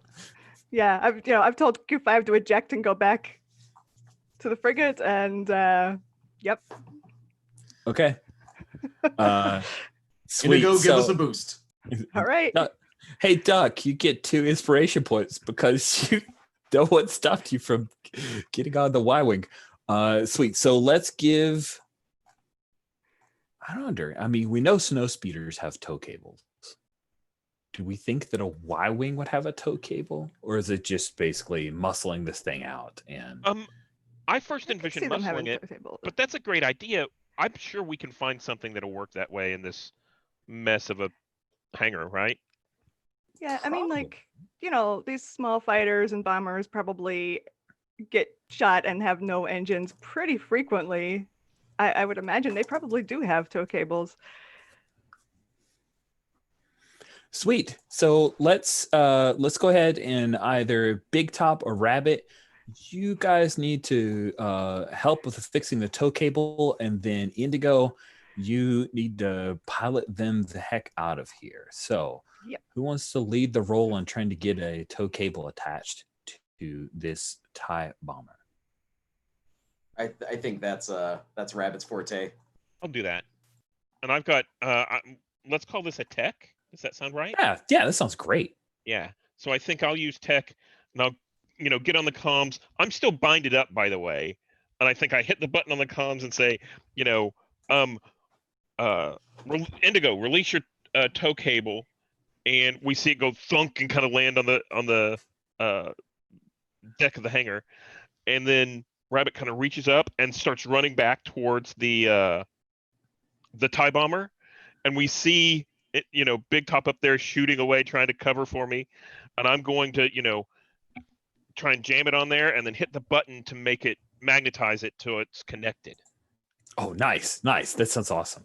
Yeah. Sweet. So go ahead and pull off that tech roll and see if you are successful. Okay, so I've got a 3 in it, so I'm going to roll 2d6 and 2d8 and see how that looks. You can have another. You're not getting. Do you have punishment by dice? I don't. Okay. You can have another D8 then. A d8? Okay. Mhm. Oops. Okay. Okay, I got a 7. Nice. Yep. Sweet. So you grab that magnet, attach it. Oh yeah, but the minor consequence is that there's a few moments when the magnet like pulls your binders, and Big Top, you have to give up. Like you've got a hard choice here. There are a couple of stormtroopers who are trying to make their way to a troop transport that's about to leave. You can take a couple pot shots at them, or you can help out Rabbit. No, I Big Top feels pretty silly for his behavior, and he's going to let them get away for today and turn to Rabbit and make sure the binders are pulled clean. And he's gonna kind of grab onto him and, come on, Chief, what are you doing? And then pull him into the. Awesome. Two of you drop into the TIE bomber, seal the hatch, and we see the tow cable still magnetized with the binders still attached. And Indigo, let's have you pilot. Like you pull up, and it's not good, guys, right? Like you're trying to strap yourselves in, and this thing gets scraped along the deck plating, and then yanked up into the air. And it's up to you, Indigo. Yeah, this is not going to be comfortable, but okay, 3 pilot. So you can take a D8 from Duck for Okay. inspiration. Yeah. Okay. All right, cool. So that's 4, a D6 for maneuver. Okay. Should we clear? I'll just do gray ones again. Okay. And actually remember that I'm doing gray ones again. I will remember as well. 4d8s, 1d6. 7. Nice. So another strong success. You pull out, and I think there's a point where the TIE bomber, you swing it, and there's just a little overcompensation, and the panel of the TIE bomber, which, if you remember, is like one of those that kind of comes over to the side, like slams into that troop transport, the big top, and let go, and it explodes a little bit, and the troop transport like, whoa, and a bunch of people like pile out, and then Indigo, you come out and you're dragging this thing behind you as you see the front nose, the cone of the Star Destroyer hits the first bit of atmosphere. You see it all light up bright red as it's headed towards Gesseril planet, and then you guys fly out. So Indigo, where do you tow the TIE bomber towards? Yeah, probably very slowly and awkwardly back toward the frigate, hoping that they'll be ready for whatever kind of landing is going to be involved here. Nice. Yeah, I don't want to. I'm sorry, Big Top. I was just to say before we get too far away from the Star Destroyer, Big Top's kind of staring at the bombing mechanism and looking out the viewport as we're still above the Star Destroyer, like flying over it. And he's just gonna kind of like lean his elbow into the trigger to drop a payload. Yes, give me artillery. See if it actually hits anything. No punish dice, but yeah. All right, I'm gonna clear the dice. Artillery 3. A 5. That's fine for me. Okay, sweet. So you get a mitigated success. You drop the bomb, but I think that your actions are noted by Blue Squadron as they're like swooping in, and that's going to go on a report. They're going to ask. They're going to ask, who was it who dropped the bomb on the Star Destroyer where people are only escaping? That might be a war crime. Yeah, no, Big Top's not a good guy. He's not. He's a vicious son of a gun. He is. So that's. Oh, sorry. When that question is asked later on, Rabbit steps in and says, "That was me. I did that." God, I knew that was coming. That sucks. Ouch. Oh, I'm hurting. All right. That is no good, Rabbit. You don't get a choice in it. All right. So we do quick star wipe, and we see the Y-wing comes in, and the TIE bomber like boom, boom, bounces a couple times in the hangar, and it's the same hangar, right? So you see that they've already cleared the deck from the troop transport that came in here, but you see all the score marks and the hole in the deck plating, and then there's a brand new wreck where the wreck that had just been cleared from the deck is, and Fumiko comes up and she's like another wreck to deal with, but let's get like a couple quick scenes, because I'm really interested. Like once you guys land, the Imperial, like there's victory. People are cheering at this point. You were getting cheered by the engineering crew. They're not incredibly happy because, you know, Chief Engineer Nyland Toledana gave his life, and number of other people died during that incursion, but there's still that thrill of victory. You see Hula Tridak is there with their troop transport and a bunch of people that were rescued off of Gesseril. But what do we see from Indigo as people are crowding around the Y-wing and cheering your name for this crazy rescue that you pulled off? I think I like noticed Stardog, who, you know, I had no idea whether she was alive or not until she, you know, finally got back to the ship and called. I just like turn around and hug her, and then like run and, you know, like, you guys, wait, what the hell was that? Nice. What do we see from Duck? You're also hailed as a victor. Like, they don't know that you jump ship and all that good stuff. They just know you're on the Y-wing that rescued a squadron leader. It went into a freaking hangar to do it. So what do we see from Duck? So I think Duck basically is a little bit, is definitely embarrassed, and we see blush, and kind of hangs her head a little bit and says, it was really all Big Top, and kind of points over towards Big Top.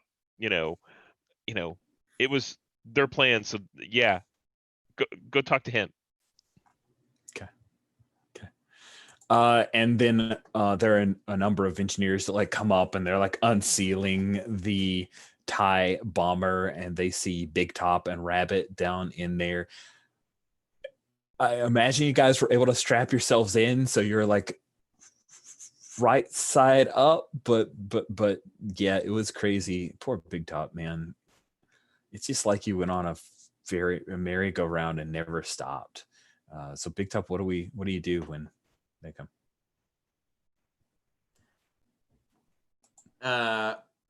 Real quick, Steven, did you see my message?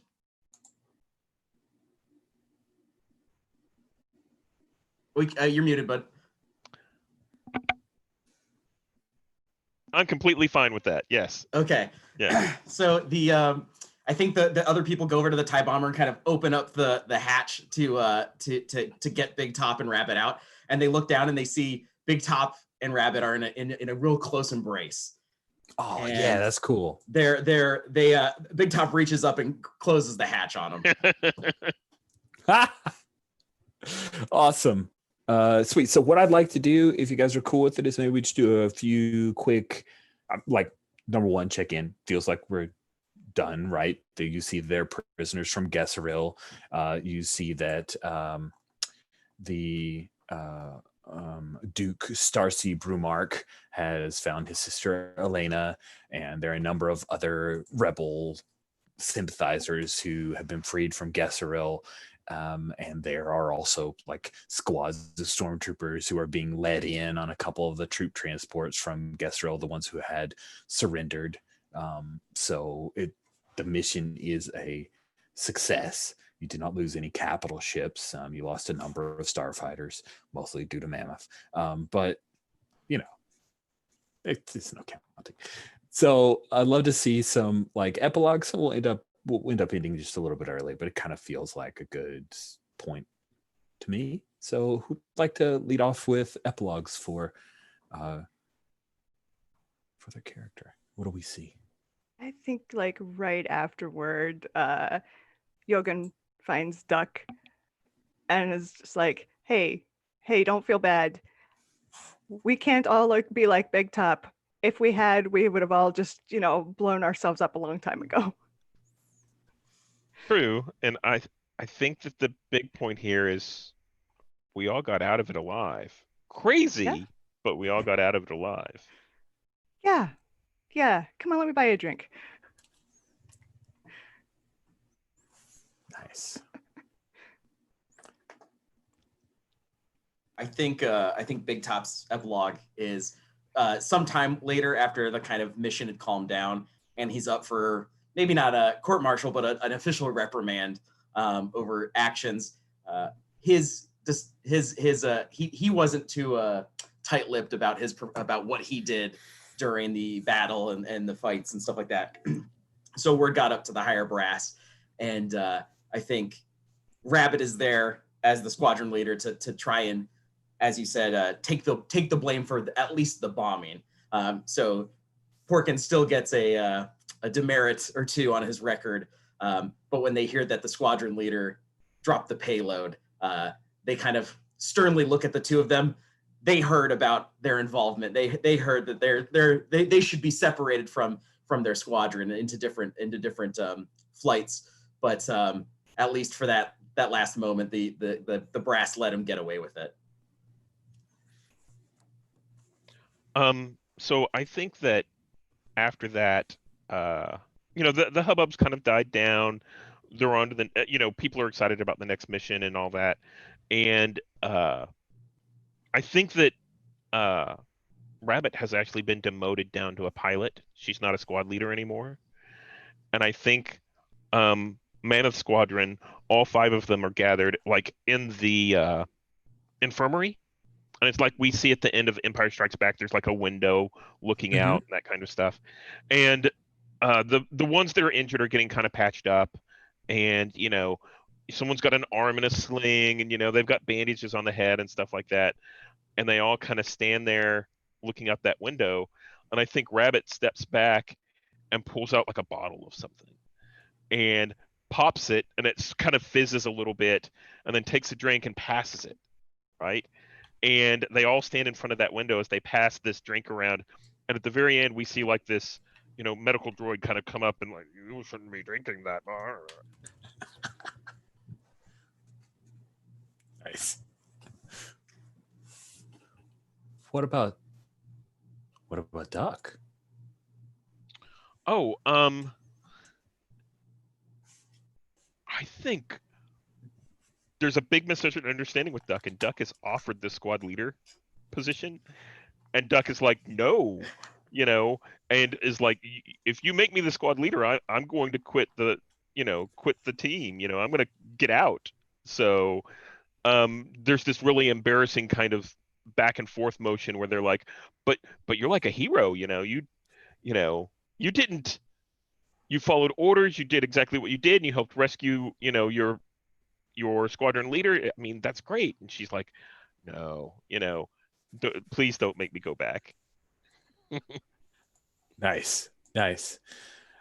Sweet. So with this successful rescue of the prisoners on Gesseril, the Emancipator chooses a new chief engineer. Fumiko Bogdanov is promoted, and then your wing commander, Captain Kira Highfall, reorganizes, gets some new green recruits to fill out the rest of Mammoth Squadron and to refill the ranks of Blue.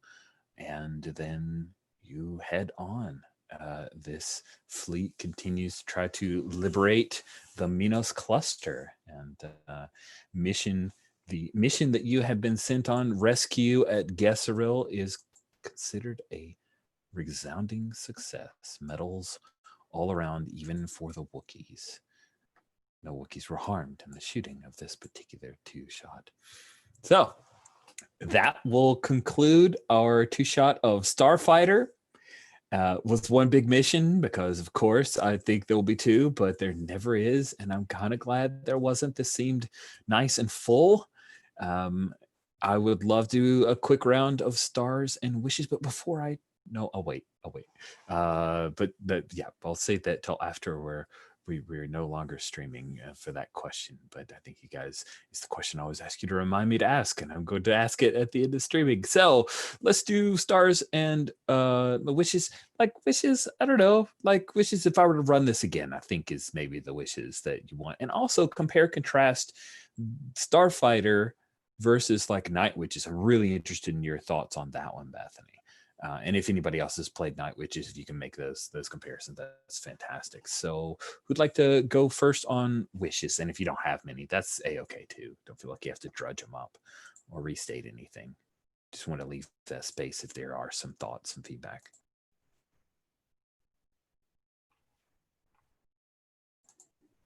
I'll go first. For wishes, we're talking about wishes.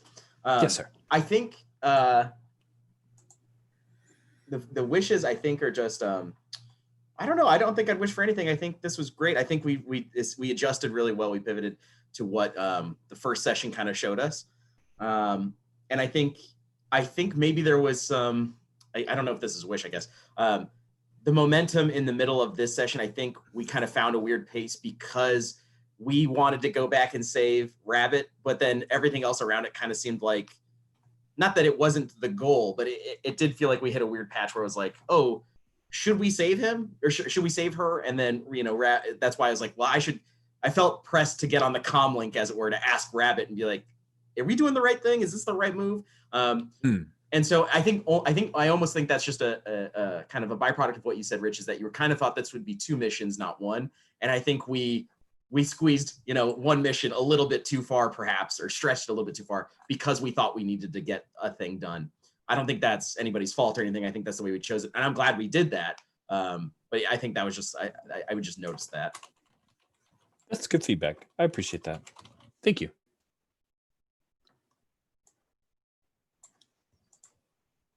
Stephen or Bethany? I mean, for wishes, I think it was just that all of us kept forgetting to add things or forgetting about. It's hard to keep track of like all of the sources of bonus dice and punishment dice, and I don't know what would be a better way to keep track of that. So I don't have a solution for that, but I think it is really easy to just like forget about one of these sources of dice. Yeah, especially all the dice that come from the ship. And maybe it's just because we didn't use it the first time when we were the most heavily involved. Yeah, it got kind of stations. stuck in our head that it's a certain way. Yeah, that's a really good point. One thing that might be helpful is in the character keeper, whenever we select a ship, it auto-populate like the ship's die next to the pilot skill or next to the gunnery skill. Oh, that would be good. So therefore you see rank 3 and then ship rank 1 or something like that. So we know immediately to add those together. Nice. Steven over here with the perfect solution. No, it's a really good solution. Well, it doesn't work. Yeah. It doesn't work that well if you're doing blasters and you're really shooting and not using the ship, then it doesn't really work. But at least at least for me, it's in my face because I'm looking at that top section of the character keeper. Cool. Yeah. Thank you. That's a good suggestion. Are you done with wishes, Bethany? Yeah, I think so. For me, I was a little concerned about playing two characters, going back and forth between Rabbit and Duck, and I didn't want to hog the spotlight, right? I didn't want to see too much where we didn't have the whole crew on scene. So that was something that I was a little bit concerned about. Rich, you had mentioned Night Witches. I've played Night Witches before, but not in a Star Wars setting. Yeah. And I didn't think about it until you asked for feedback, but that's one of the Night Witches has the day and night phase, where you have role-playing phases and then intense action scenes. And we kind of made our own role-play scenes, like in breaks and in downtime in between and in the epilogue, but it wasn't mechanized like it is in Night Witches. And that's the only thing I see different between, that's one of the big differences I see from a player perspective. That makes sense. It would be cool if there was some kind of mechanic to use during that like break between missions where you could add inspiration points for what you do then, or I guess you can recover health because we did that, but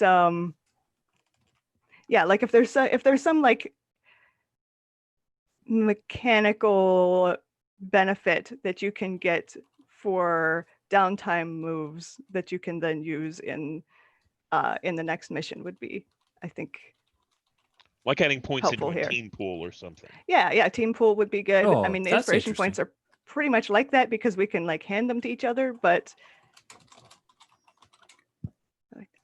well, inspiration wasn't supposed to be that way, right, Rich? That was. Oh, was it not? It wasn't written that way. No. Right. So that was the way So I think we all kind of naturally gravitated to maybe that's the end. Maybe that's the logical endpoint is you create a team pool for inspiration stuff eventually or something. What is that team pool called in Night Witches? Oh, damn it! I know this. I should know this one. It's team and what, masks or something like that. Yeah, it's team and masks. Oh wow, what is that? I'm now gonna go look. Yeah, I don't remember it either. It's one of those things that I would know until I try it, like to think of it. And now I can't think of it as anything but of team. Of course, that's how it goes.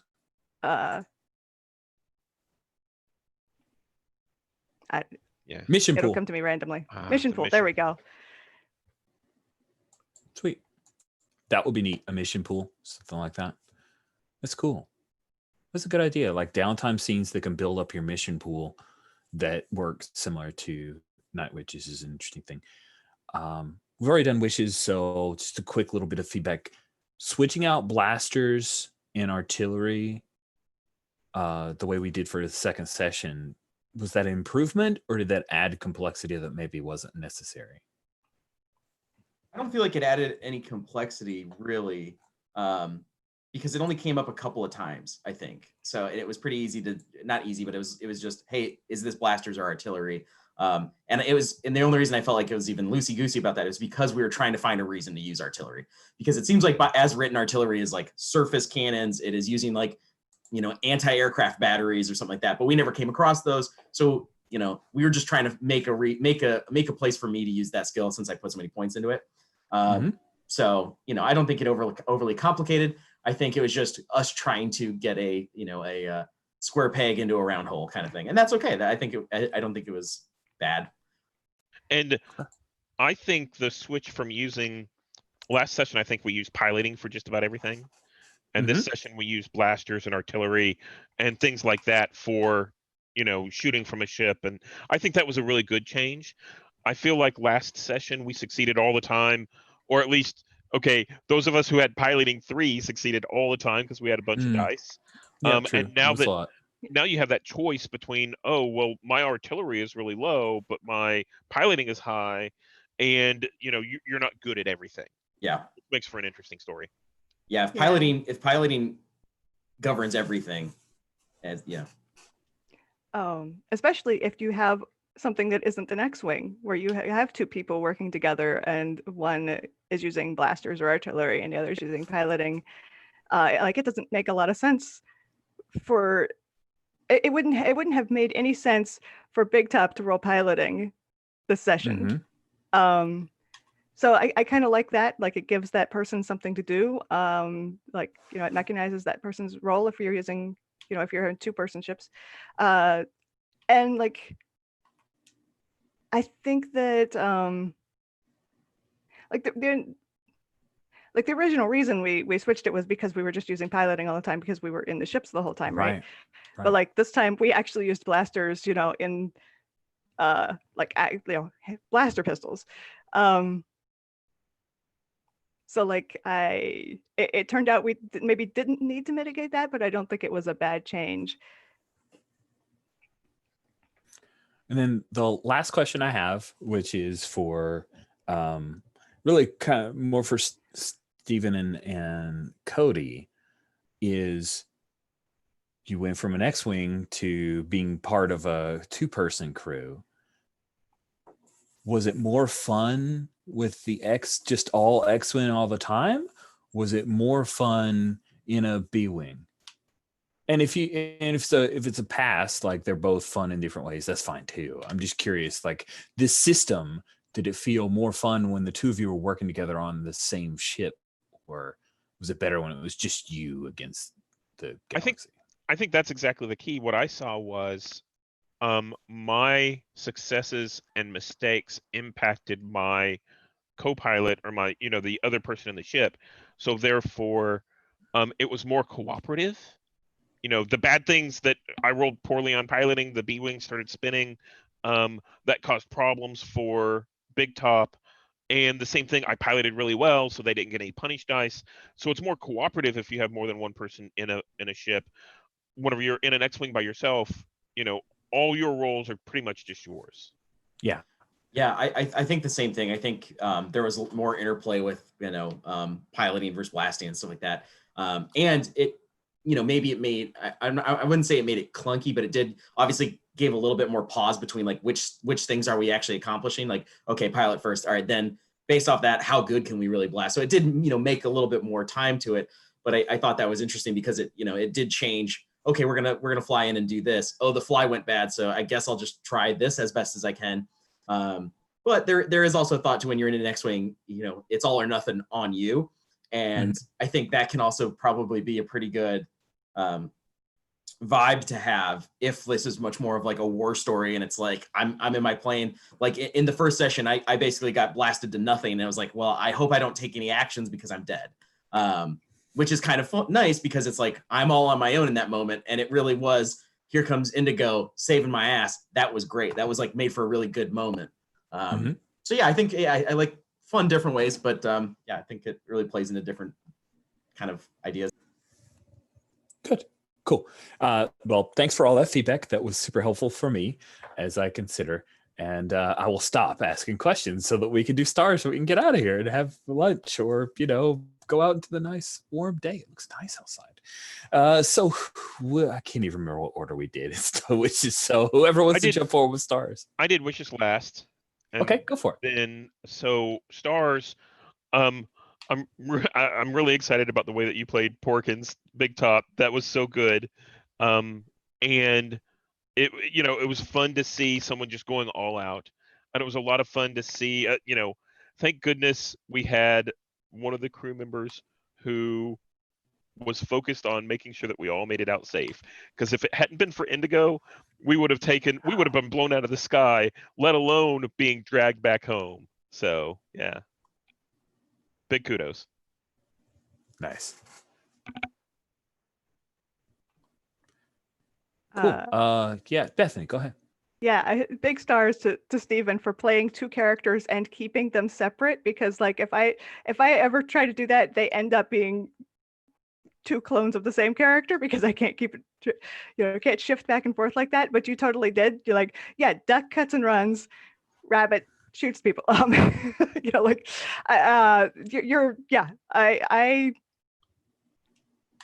I was never confused as to which character you were playing, even when they were both in the same place. And yeah, obviously, Big Top's just like, kill them all, who cares? They can kill me too. I'm just gonna take them all out with me approach. Not only was entertaining, as a character, but also I think like drove a lot of the complications and gave me a lot more to do. He was my secret GM assistant. What does Big Top do to make things worse? Oh, this. I'll just roll with that. Good job, Big Top. The scatter shot in the TIE bomber, the best. Yeah. So appropriate too. Just great. Yeah, it's just kind of right back at you on that one, Bethany. I thought, you did an amazing job throughout both sessions finding moments to help, because that was your character, but also, I don't know. I think you just had a really good cooperative mind towards the game, because I obviously wasn't playing Big Top that way, and if we had all been playing the way he played, we would all been dead in the first session, and we're like, well, what did we do wrong there? Oh, I know what we did wrong. We played like that. So I think you just, having that mind towards the character and towards the group, it was just it really saved my bacon more than once, for sure. And Stephen, same kudos to playing two characters. You did a great job. And also thanks for being on board for that little last, fourth quarter change up. It was something that kind of crossed my mind earlier in the game, where I was just like, why is Porkins, his character is meant to be more for killing Imperials over the cause, and then seeing that I was still trying to save Rabbit, I was like, well, maybe there's something there, and that you were on board. I wish maybe I wish I had thought about it earlier, so we could have maybe sprinkled that good sauce all over the session. But hey, I was happy with it. So. It actually made a really good end scene. I really liked that. What was that? Was that Stephen? I really liked it. It made a really good end scene. So basically, we didn't see it through the entire thing, and then all of a sudden, they open the thing, and here they are kissing, and then Big Top slams the door back closed. That's great. That was really good. It also gives a weird tilt to knowing that Rabbit is gonna take the hit for Big Top's dropping a bomb on him. Oh yeah, and that's something even crazier like that. I this feels weird. It feels like I'm giving my stars myself for thinking of that, so I don't want to say too much. But that yeah, it was Stephen decided, oh, Rabbit will take the blame for that before it was even was spoken between us. It was well, why would he do that? It's oh, because he's the leader, and then it was I felt like there was something there. So again, kudos to Stephen for being open to playing that weird ass twist there. Not weird. It was it fits. It was just kind of a strange bend or whatever, but yeah. And then Rich, also just real quick, stars for I had this thought earlier when we were on our little break, and it was just the fact that at the end of the last session we said our wishes, and it really influenced how this game played, obviously this session, and I just think I don't know, maybe it's because of my experience playing traditional tabletop role-playing games. Everybody's around a table and you play with whatever the GM story is going to be, and you kind of stick to that. But the fact that like we played that session, we liked the thing, and we're like, yeah, but we wish we did this. And then this next session was completely answering that wish. You know, and it was just like, man, we really did say we want to play this specifically. Let us experience that part of it, and we got to do it. I thought just it's I don't know. There's a humility, maybe you know, a reason to be like, oh, that's what they want. This game is something else, but let's do that then, and then make it something. I don't know. I thought that was great. Thank you. Well, thank you very much. I really appreciate that. Awesome. This was splendid, friends. I quite enjoyed it. I was a little nervous when everybody was rolling all pilot rolls, and then we tweaked it. And then you were like, I want to do this. And we tweaked it. And by the time we ended, I was really excited. Like the mitigating, like the mixed success, minor consequences, that countdown clock thing. I like that mechanic. And I love the inspiration points going back and forth and all the teamwork you guys showed and setting each other up. And the way we kind of settled into a two-person and piloting and gunning and how those things could work together and flow back and forth. Like that was all, none of that's really in the Starfighter thing. Like that's just stuff we did together, and it was pretty great. So thank you all so much. I'll stop the stream here, and Mammoth Squadron will fly again.